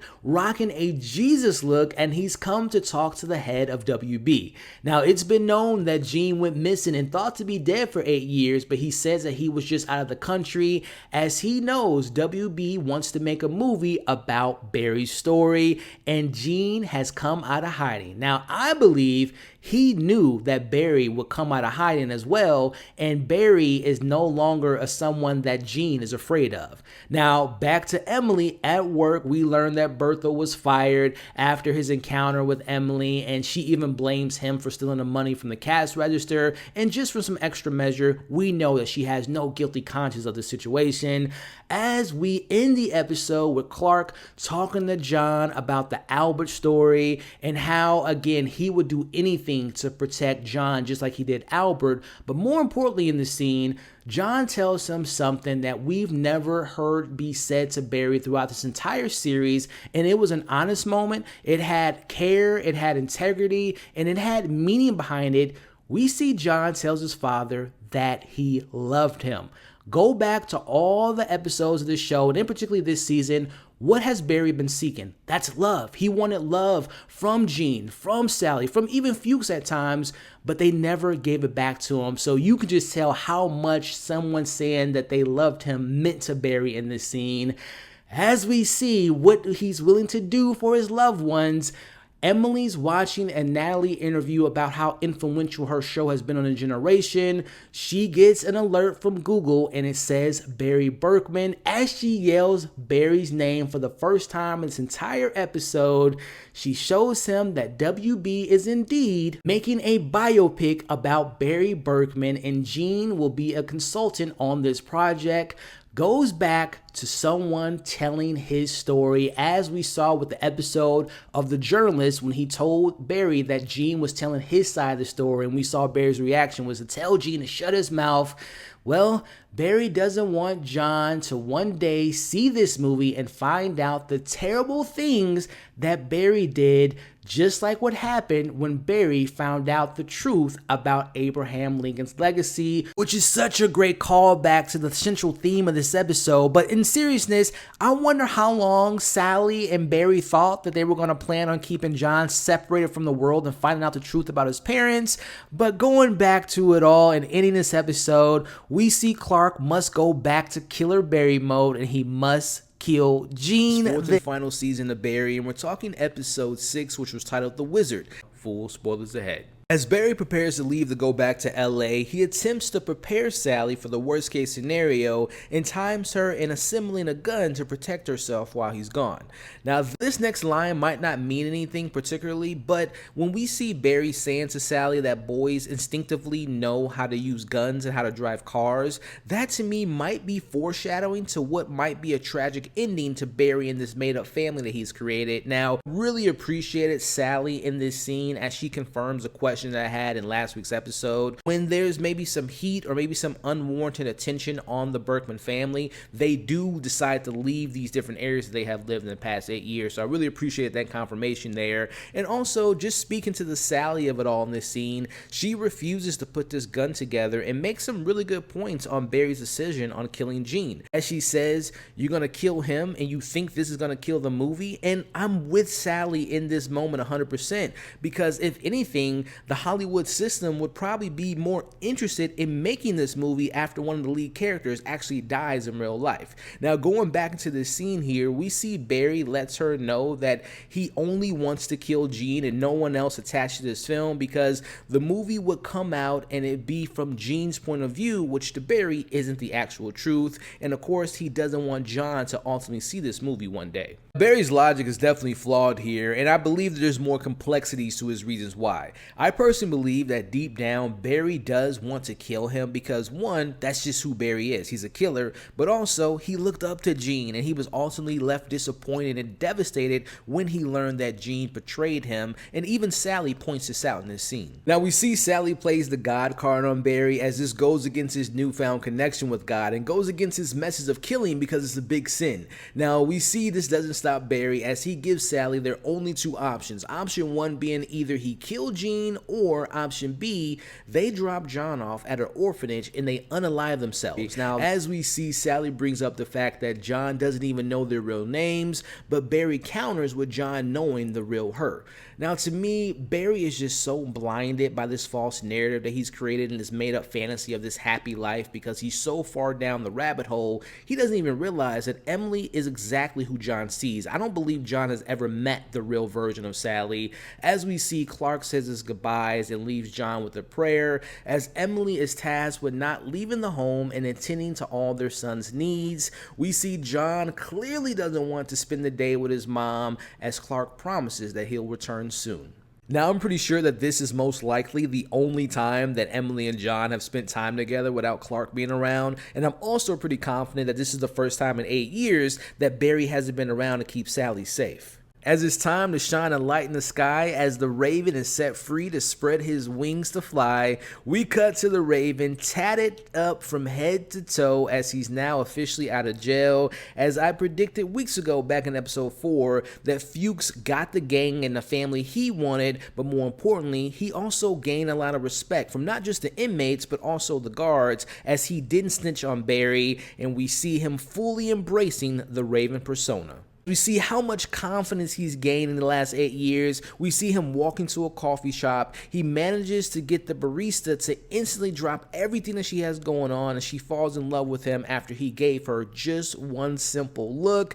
As we see, the Raven heads over to No Hold Ball to meet Hank, who's also now claiming to be a changed person as he's built this empire that him and Cristobal once spoke of. We see Hank hasn't completely forgotten about his love as Cristobal has a golden statue of himself for everyone to see. We have Fuchs seeing the journey displayed at No Hold Ball of Hank's rise to power as we see that Hank has ran with the idea that Cristobal came up with to monetize the sand mining and creating this lucrative business. Hank still has this joyful personality as he pretends to be happy to see that the Ravens return, as he's ready to work for Hank, but he's got some demands on their new partnership. He wants him and his crew to be put up in Hank's best property, but the top priority is finding Barry. Hank tells him that Barry is old news and he's most likely dead, and he's moved on, and he suggests that the Raven does the same, but the Raven doesn't care. He just wants Barry to be delivered to him. Now, personally, I don't believe for a second that Hank has forgotten or moved on from Barry. And with Hank running LA, there's no way he didn't get word that Barry's back in town. Now we see this beautiful property with amazing views and an infinity pool and of course a crow's nest as Hank gets the Raven crew all set up, plus he does let him know that he'll be looking into finding Barry.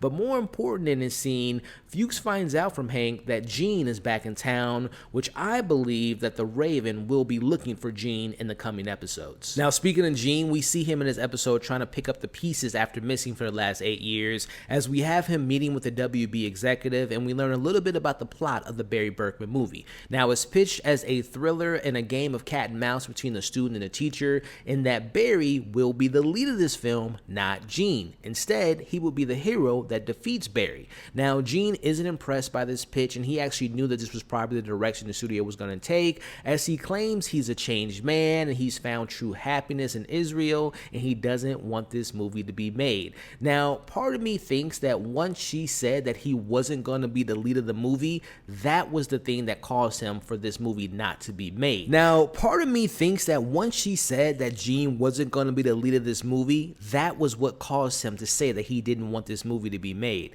Now, as I was watching all these characters maneuver in this episode, they're acting as though that the past 8 years they have changed, but honestly, I don't think none of them have truly changed. They're all pretending, and deep down, they're still the same terrible, selfish people they were 8 years ago. And in fact, I believe that once they were all kind of aware that they were still existing and they were still alive, that was when their true intentions came back to light. Gene continues to stay on his high ground, and he tells the studio representative that this whole project is a mindless entertainment thing and that it glorifies a psychopath and that it exploits the woman that he loved. Now again, I'm calling BS, but let me know if you feel Gene was being genuine in this episode. We know Hollywood's going to do what they do, which is they don't need the consent of Gene. They're going to make this movie with or without him, as he claims that he's going to take them to court and fight them against this, which, speaking of court, we have a representative from the DA office gather Gene for a meeting.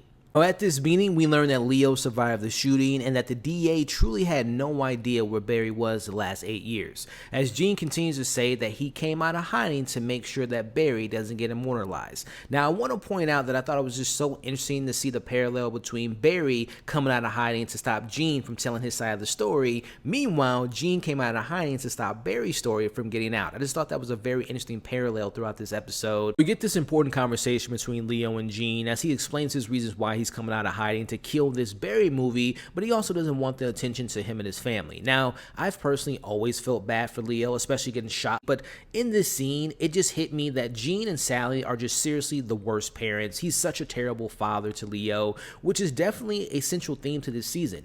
Bad parenting and watching these parents spread their brokenness down to their kids. Now, meanwhile, from the Barry perspective, we see him walking up to the house and he stops because he sees Leo's son.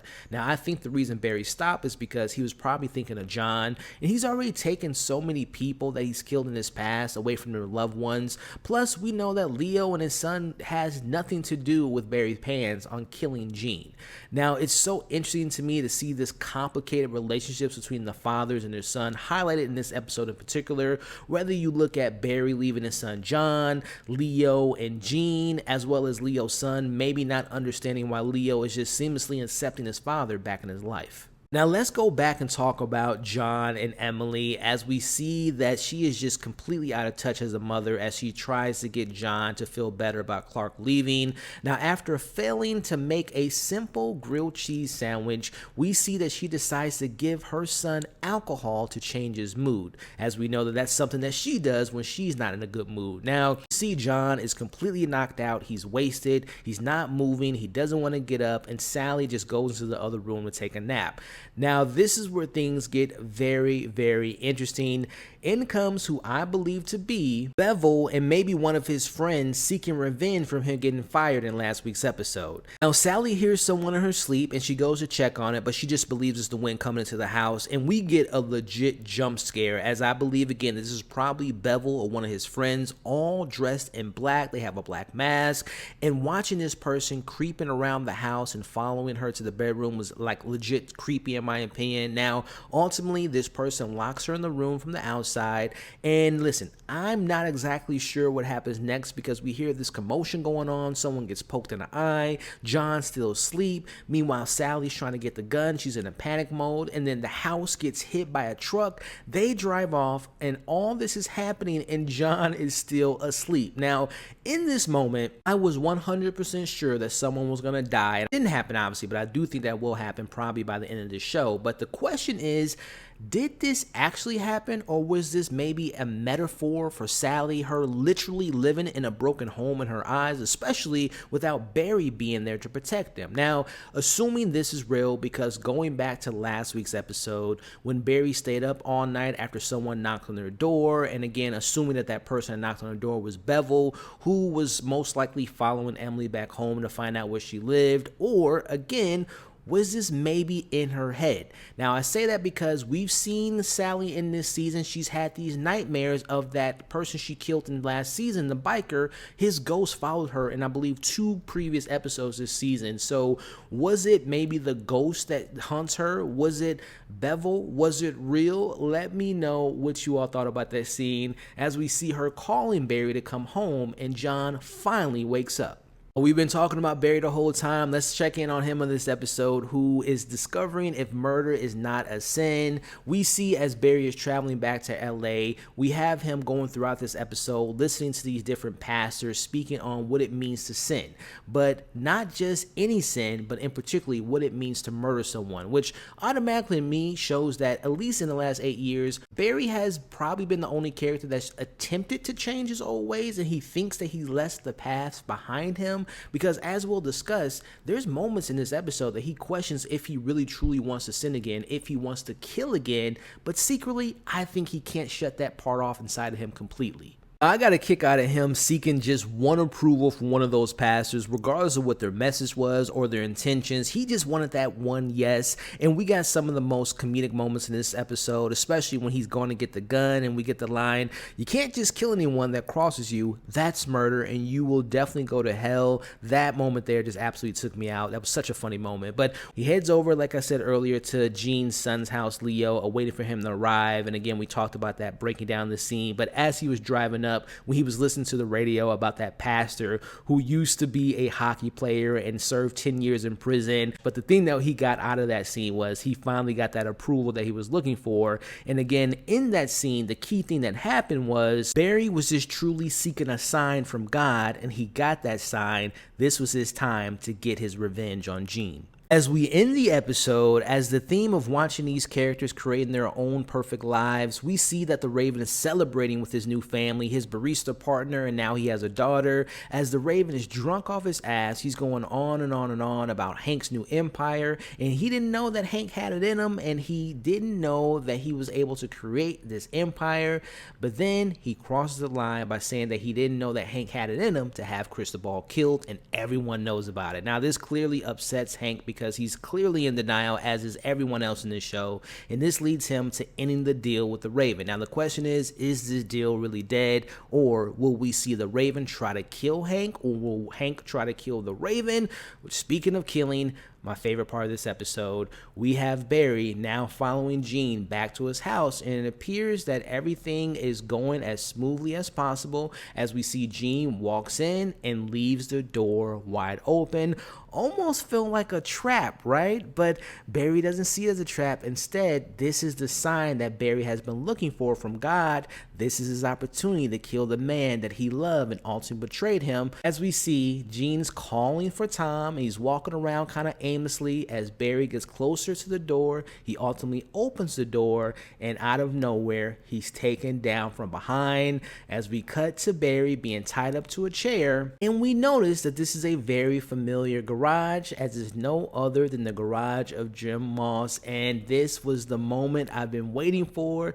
We're gonna see Jim Moss doing what he does best, which is breaking down people and getting his justice for his daughter's death, Janice. About the 7th episode, titled A Nice Meal. Full spoilers ahead.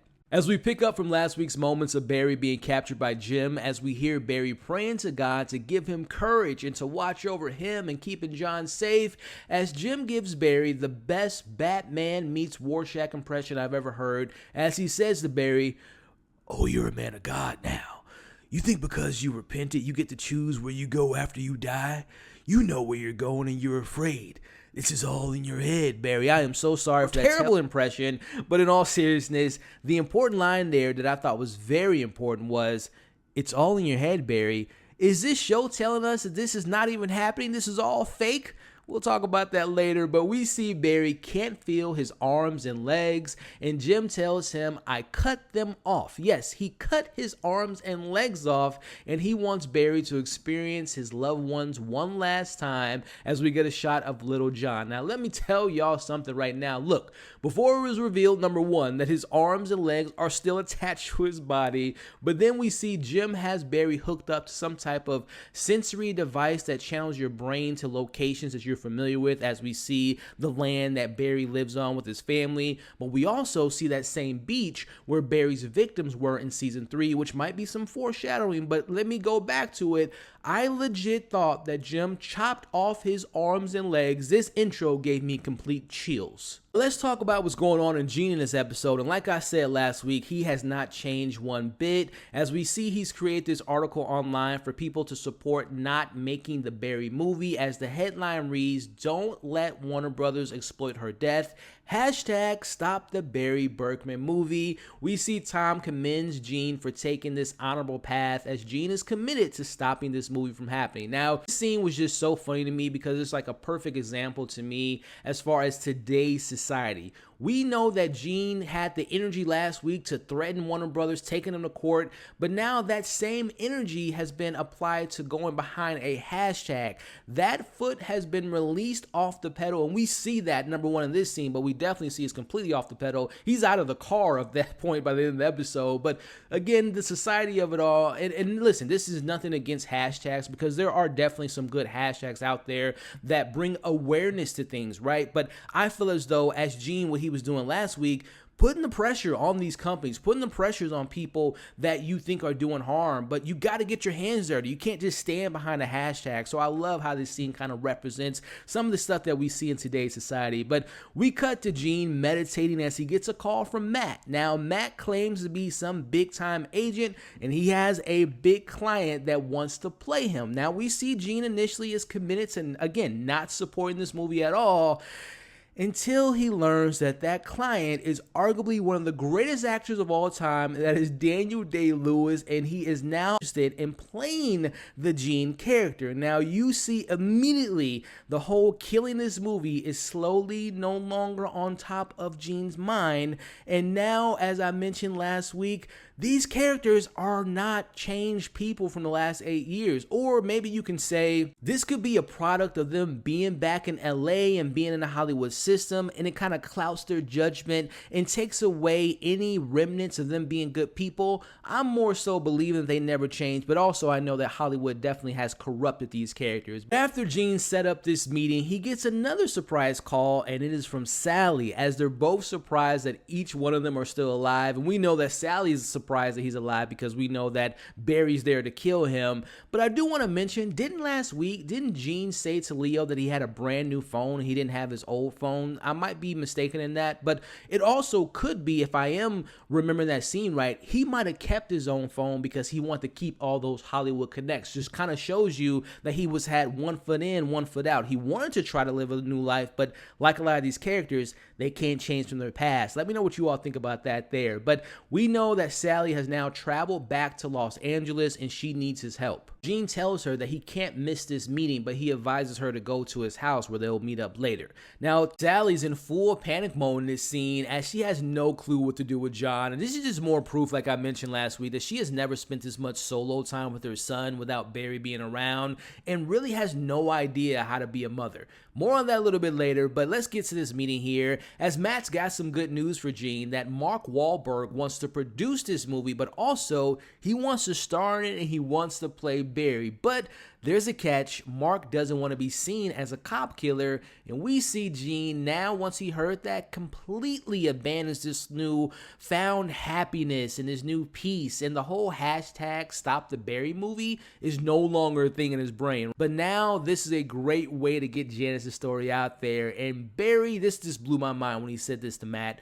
Barry is a complicated guy and a sympathetic soul. Switch up between last scene of Gene not want to support this movie to now fully supporting this film is just absolutely insane to me. And listen, I love reading you all's comments, and I try to respond to them as often as I can, but I've seen a lot of people hate the Sally character. She's the worst, she's the villain, and there's a little bit of truth in that. And I know none of you all are talking about the actual actress. You just don't like the Sally character, but I've always said all these people are terrible in this show, man. But Gene definitely bumped up a few spots for me in this episode after the remarks and try to get this movie in place. I was just absolutely thrown for a loop seeing Gene's attitude, but like I said last week, this man has not changed. But focusing a little bit here on these characters, and I'm talking about Barry and Gene, watching these characters jumping at the first opportunity to do what they love, or do what some consider what they do best, right? Let's take a look at Barry, who was willing to leave his family that he loves and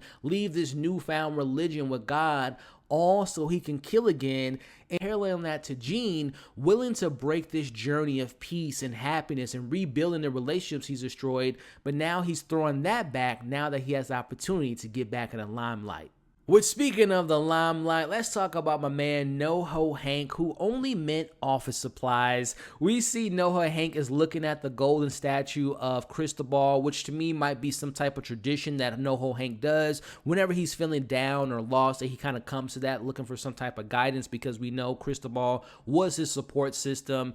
And as I said in last week's breakdown, we see Hank taking this meeting with 4 badass ultimate killers known as Phobos. We we meet Francisco, we meet Constantine, Todd, and Hank's personal favorite, Isaac, who has 500 confirmed kills. No, I'm sorry, let me take that back. He has 501 if you ask Hank, and we see that they are tasked with killing Fuchs. End of day at mine, and we know Hank has a message for Fuchs, which is that it was Hank that had him killed. Now, I found this scene to be so hilarious, but more importantly, I just thought it was so funny how we see Hank taking the suggestions from his second in command, because it almost felt like this was something that Fuchs would have given Hank as far as advice back in season 1 and 2 when he was all in his ear about hiring people to kill his enemies. So I just thought it was just an interesting way to look at how far Hank has come, and he definitely kind of takes some cues from those earlier seasons from Fuchs, but unfortunately, Hank has underestimated the Raven and his men. As we learn that the group didn't even last an hour because the heads are sent back to Hank in a box,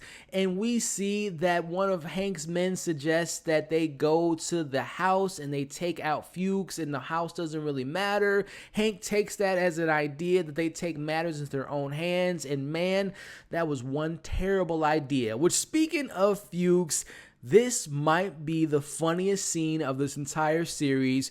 We have the scene being broken down here as his new girlfriend and her daughter are rightfully upset and disturbed after watching 4 men get beheaded, as we watched his men give suggestions on how to handle the situation if it ever happens again. Now, from taking them to lunch, as the title of this episode is, a nice meal, to it was a surprise attack and how can we react to this? And then the funniest reaction to me is when one of his guys say they should watch a movie, very loud movie, which by the way was Fast and Furious 6, which is even funnier because as I'm recording this and the weekend that this episode comes out, Fast 10 is now in theaters. So it adds another layer of how funny and how perfectly timed that joke was to wearing noise canceling headphones. Listen, I was in tears. This is such a perfect Bill Hader type of comedy beat in this show, Barry. I'm going to miss this show so much, but my goodness, that scene was hilarious. But as the ladies leave the Raven's nest, as we see the Raven looking at his men on the balcony, and Hank arrives with one single missile and an emphasis on the word miss. As Hank takes the shot and misses Wyatt left, I had to pause the episode at this point because I was laughing so loud. This is just such a perfect balance in this dark episode, but the humor was so well placed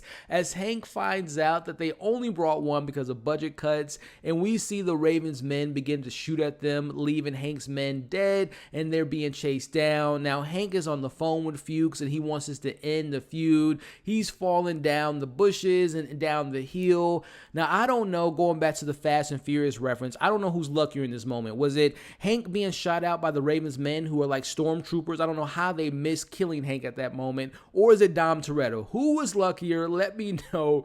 But I think Hank might get the last laugh after what happens in this episode, which we'll talk about. But Hank is being picked up by his second in command, his supporter, who finds him at Mrs. Phoebe's house, and Hank wants to enter the new phase, which is giving Fuchs whatever he wants. And we see the second in command says, well, we don't know where Barry is, as Hank tells him to go to Jean's house to pick up Jean.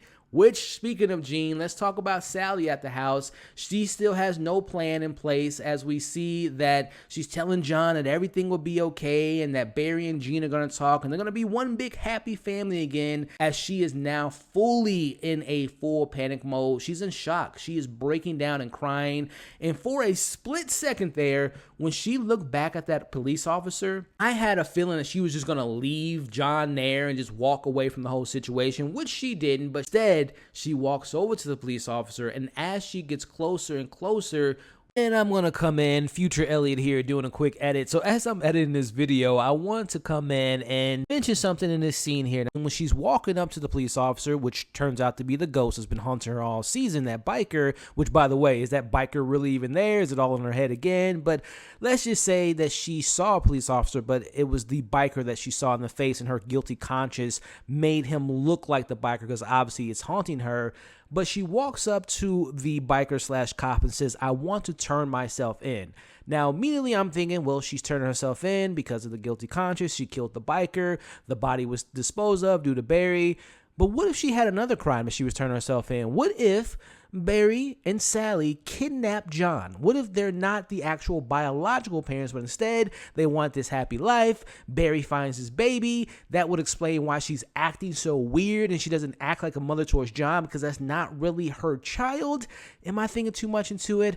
Let me know in the comments, but enjoy the rest of the video. We see that this is the same biker that she killed back in season 3. This ghost is still haunting her, and even more haunting in the scene is when he takes off his glasses and his eyes is covered in blood. Again, this episode was just so excellent. But I do want to take a moment to talk about the Sally and the ghost situation, which also kudos to you all. This is why I love making these videos. I read the comments last week and I was confused about the scene with the guy in the mask and the truck coming through the building. Now, I knew it was all in her head, but you all helped me kind of put the pieces of the puzzle together that the stuff that was going on in the other room was the same scene, or at least the same dialogue from when Sally was killing that biker. So I appreciate you all. But again, I want to talk about the Sally ghost thing. Now, y'all know I love this show, but I do have some criticisms. I feel as though the haunting of the ghost storyline could have had a little bit more depth to it, a little bit more layers, because of course we see him popping up through various episodes in the season, but there's really hasn't been a through line. It really hasn't been like an actual scene of her confronting her ghost, which, to be fair, we still have one episode left for that scene to potentially happen, but so far it's just very shocking, and it's useful, but I just wish there was more depth with those particular scenes of her seeing that ghost. Let me know how y'all feel about that. But as she turns around, we see Hank men have arrived, and they take both Sally and John. Speaking of Sally and John, let's talk about Barry, who, let's take a backtrack and catch up to him from the beginning of this episode. We see that he's still hooked up to Jim's device, and he looks at John and he is crying uncontrollably. As Jim is watching him doing this, he's going through his tools that he's going to use on Barry to torture him like he's Jigsaw from Saw. We see Barry continues to go through these visions, and he comes across Gene, who's eating at a dinner table. He's apologizing to Gene, and he says he wished he would have never gave him money to fix things back in season 3. Now, of course, Jim hears this. He pulls out his journal. He has a little note there about the $250,000, and he starts to put this whole story together that it was Gene that hired Barry to kill Janice. Now, at this point in the episode, Barry kind of wakes up. He notices that Jim isn't there. He picks up the same knife that Jim was going to use on him to torture him, and then he breaks out of the chair. He frees himself. He cuts himself accidentally, and he's losing a ton of blood. He makes his way into the kitchen, and he passes out. Now, I don't know if Barry passing out is a matter of him cutting himself so deeply. Is it an after effect of whatever he was plugged into that got in his system? Or it could be, let's talk about this here for a second, because I think it is important to point out how careless Jim kind of was in the situation that, okay, you now think that Gene is the one behind it all. He's the mastermind, but you still want to have Barry secure. Like, why wasn't there more eyes or things to keep Barry there? So I find it very interesting that Jim, who seems to be a very calculated individual, was kind of careless about leaving a actual killer in his garage, which me think of this whole thing maybe possibly being in Barry's head. Could Barry, all the stuff we see him doing right now, could it be a part of the illusion, part of him being hooked up to the machine, or is this part of the Barry Berkman movie? Let's wrap up in this episode before we get into that topic. As we see Gene arriving to the meeting, and I thought for a hot second there that we were going to get a cameo from Marky Mark and Daniel Day-Lewis coming out of retirement, but no, that didn't happen. And I'm fine with that not happening because it would have overshadowed this episode. But instead, we have something that ties more to the narrative, and that is a room with Jim, Leo, the DA, and then the random police officer we've seen various times throughout this show. But Jim has one question for Gene, and that is, why did Barry give him $250,000? Now, it didn't matter what came out of Gene's mouth next because he was already committed to who he thinks is behind all this. Then he got even more proof when Leo said, well, Dad, you never did answer me when I asked you where you got the money from to buy the house. And again, Jim's like, case closed. We found our man.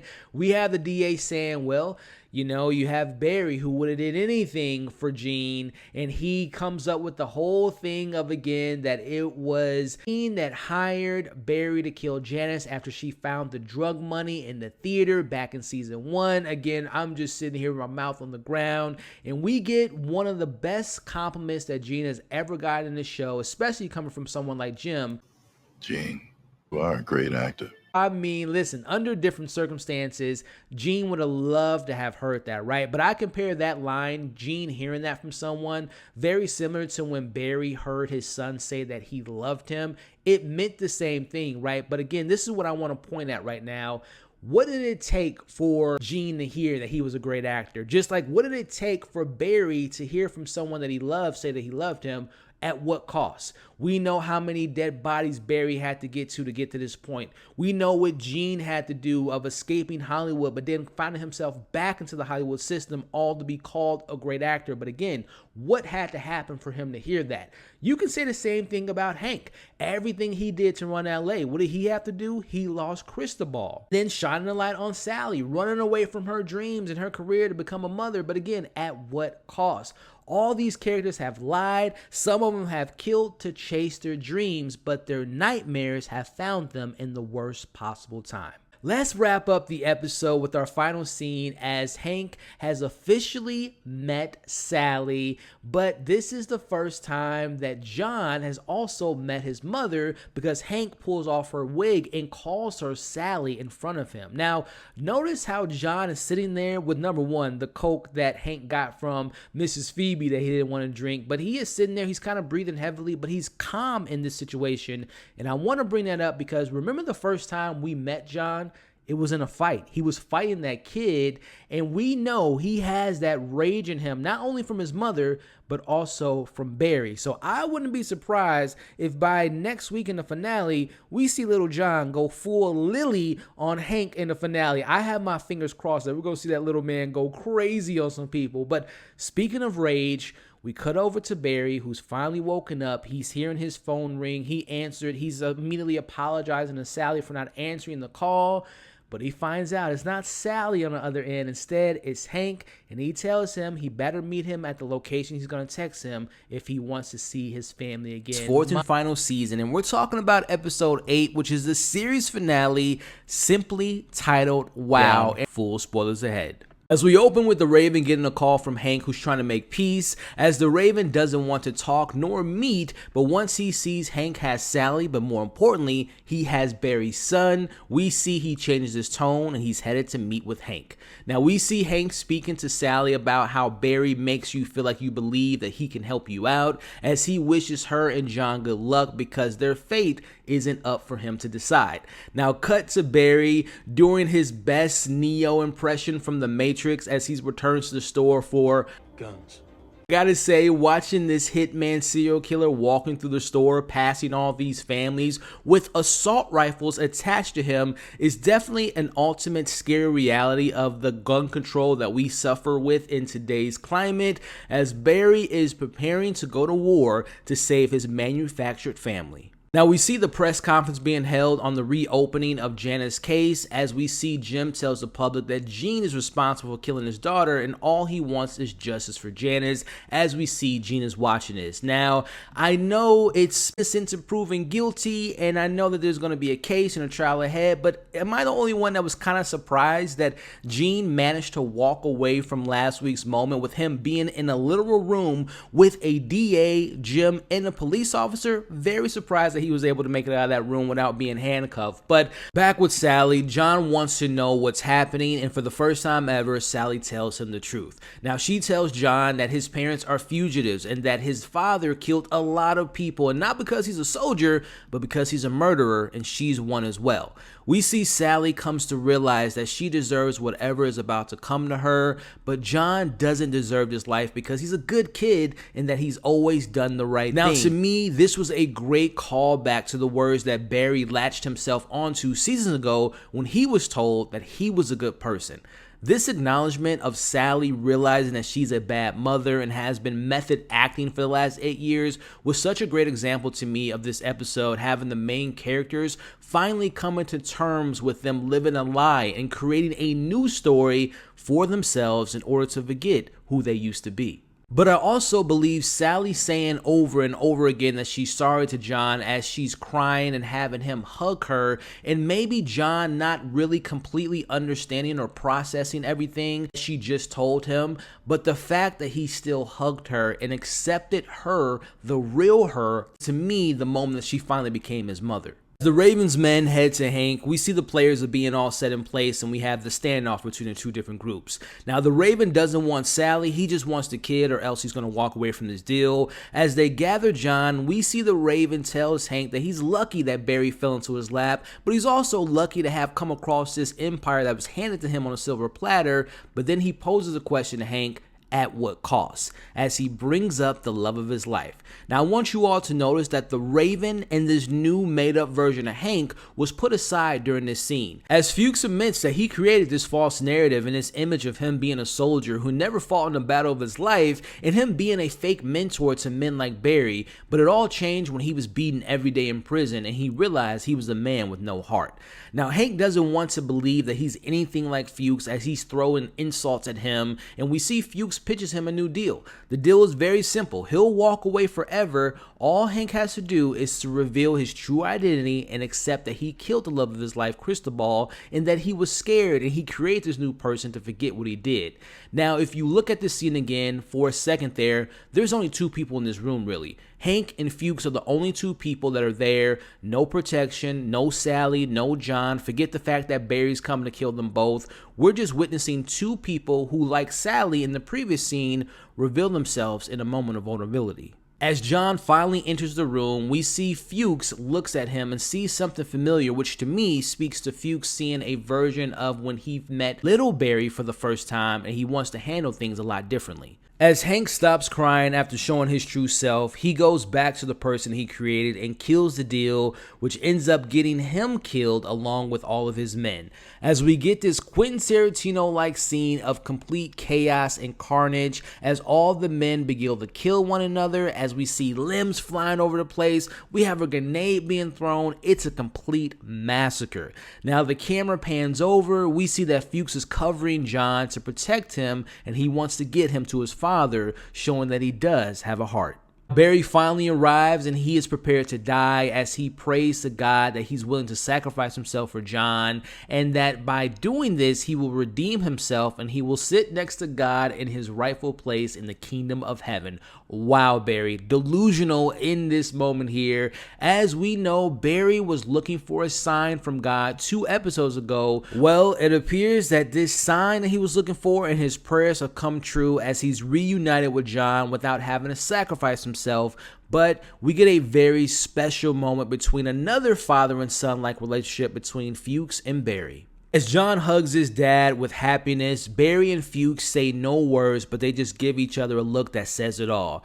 Barry knows he left him in prison to rot, and Fuchs knows that he created a monster hitman, but both say sorry without actually saying the words. As Fuchs' way of saying sorry in this moment for all the years of manipulating Barry is by protecting and saving his son, as he runs into the shadows like the legend of the Raven is known to do. As we cut back to Hank, who's on his dying breath, he looks up at Cristobal as we get one of the saddest shots of this episode, as he holds the hand of the love of his life one last time before he dies.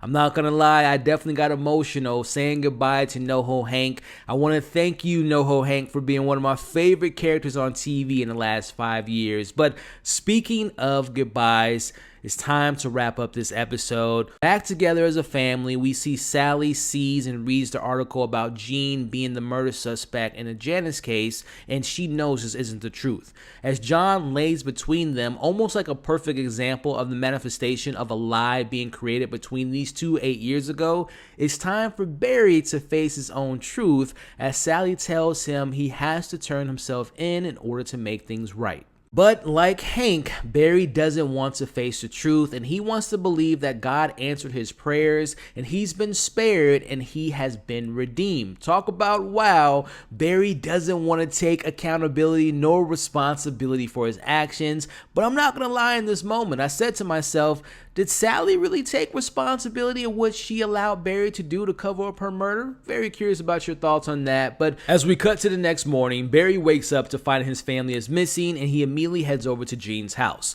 Now at Jean's house, he's locked himself in the bedroom to look at all the stories of him being guilty, and there's even an article of his son Leo completely throwing his father under the bus. Now I want to point something out, and that is the stories being said about these characters being the driving force of this final season.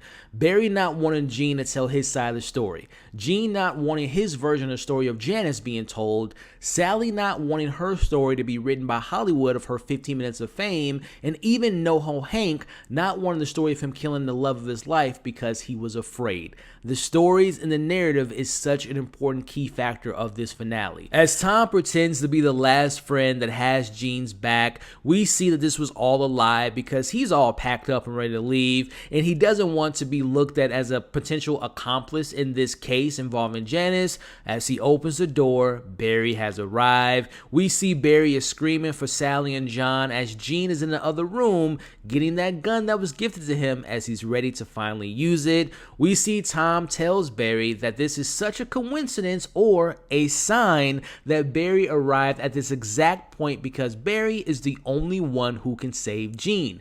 As Barry has his chance to redeem himself and save someone close to him, very similar to what Fuchs did to him earlier, but the question is, will Barry pay it forward? As the camera zooms into Barry's face, we can see that he's made up his mind, and more importantly, Barry realizes he's never gonna see his family again, and he drops the lie and wants to take responsibility of his actions as he tells Tom to call the police, and he wants to turn himself in, and bang!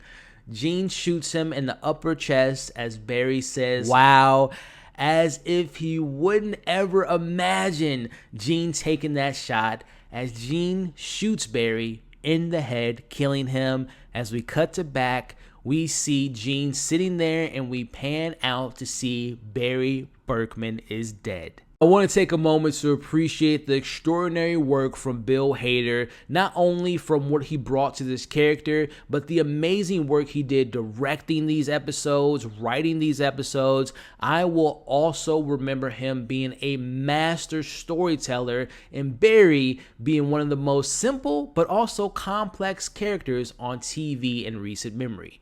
Now, as this scene goes, there's a few things I want to point out. It's so ironic that Gene could have avoided life in prison after what he just did if he would have simply allowed Barry to live, but I would imagine killing Barry must have been the most just thing that was in Gene's mind.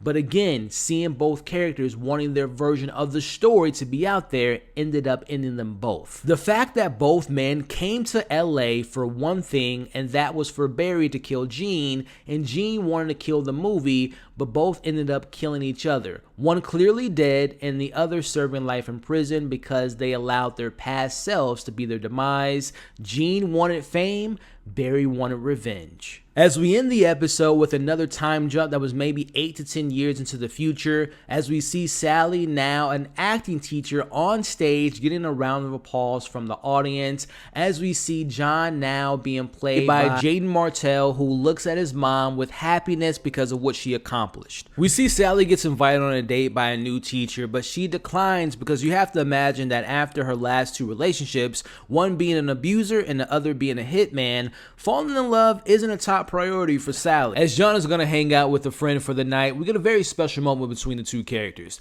John asks if she's going to be okay when she's going home alone, and he tells her he loves her. Now, this moment to me gives us a look on that 8-year to 10-year time jump, and we get a better idea of what their relationship has become. Number one, we can see that their relationship has grown, but also Sally doesn't need anyone to make her feel safe anymore. But also do want to point out in this moment that Sally still needs a little bit of validation of her work as she asks John what did he think of the play. So it just goes to show that she's still just a little bit insecure about the quality of her work. But briefly going back on stage, for a moment there, I thought Sally was recreating her own version of the Barry Berkman story. But speaking of Sally, we see her driving home and she looks at the flowers that was given to her. And for a second, I was nervous that she was going to maybe get hit by a car, but no, she's looking at those flowers. And to me, this is literally her getting the flowers out of making it out of the events that we witnessed during this show. As I look at the Sally character, but also connecting it to Fuchs, as these were the characters who finally accepted their wrongdoings and they endured their pain of seeing their true selves with open eyes and the universe showing them mercy. versus looking at Barry and NoHo Hank being the ones who denied their true selves and were ultimately punished for waiting to the last minute to accept who they've become. Now, as my theory of John watching the Barry Berkman movie, which ended up being titled The Mask Collector, it ended up coming true to an extent as we witness a big theme of the show come to light as Hollywood has completely changed the narrative. What we see play out in this movie is a version of the story that makes Barry turn out to be the hero. It's no longer a story about a soldier suffering from PTSD and becoming a violent hitman who lied to his acting teacher before murdering his girlfriend and inevitably threatening to kill his family, but instead is now a story about a military hero who accidentally got stuck in this war of drugs and crime, and he found out that his mentor slash teacher was the actual killer, and then he died at the hands of his teacher when he refused to take part of his world. By the way, I gotta point out the meta nature of seeing the movie was just so well put together and hilarious at the same time, which, by the way, this finale was extremely dark and had very little moments of levity, but this being one of them. I definitely would have paid a ticket to see this Barry Berkman movie in its entirety. But in all seriousness, I have a question for you all. Do you all believe that John watching this movie, he saw his father as a hero, or did he see his father as the hitman killer that his mother told him about 8 years ago? Because to me, as we see the final text on the movie screen saying that Gene went to prison, but Barry was laid to rest at this cemetery with full honors. I personally believe that John remembered what his mother told him when he was an 8-year-old, and yes, he might have internalized that and he remembers what it might have meant, but I think personally, John wants to accept the fact that the man who raised him to be a good person, and not what the film or what everyone else, including his mother, had to say about the story of Barry. In conclusion, that's the show. John will have the comfort of knowing his father will be remembered as a good man, for better or for worse, but the facts aren't always what people want to believe, but instead, stories are what people want them to believe. And the thing this show and this finale proved was that everyone can tell a story, and wow, what a story Barry was. I will forever cherish and remember this story and this series as an all-time great series, not just for HBO, Max, but as one of the best shows in my book. Overall, I feel satisfied with this conclusion and think this season overall was one of, if not the best season of the series. But enough from me. What did you all think? Thoughts on the finale, the season, and what will you remember about this show overall? I want to take this time to thank every single one of you all for supporting these videos. I know Barry is an extremely underrated show, but I'm thankful to be a part of this community of the Burkheads, if you want to call ourselves that. I would be so grateful if you all can hit the like button, share this amongst the other Barry fans that you know that love the show just as much as we do. Please leave your thoughts in the comments again of what worked, what didn't work, your overall thoughts of the finale, the season, the series as a whole. Please leave your thoughts in the comments. And if you all appreciated my work on this breakdown, consider joining the community. Check out all my reviews that I've done for the show, Barry. Check out my most recent review, and we'll catch you all on the next breakdown.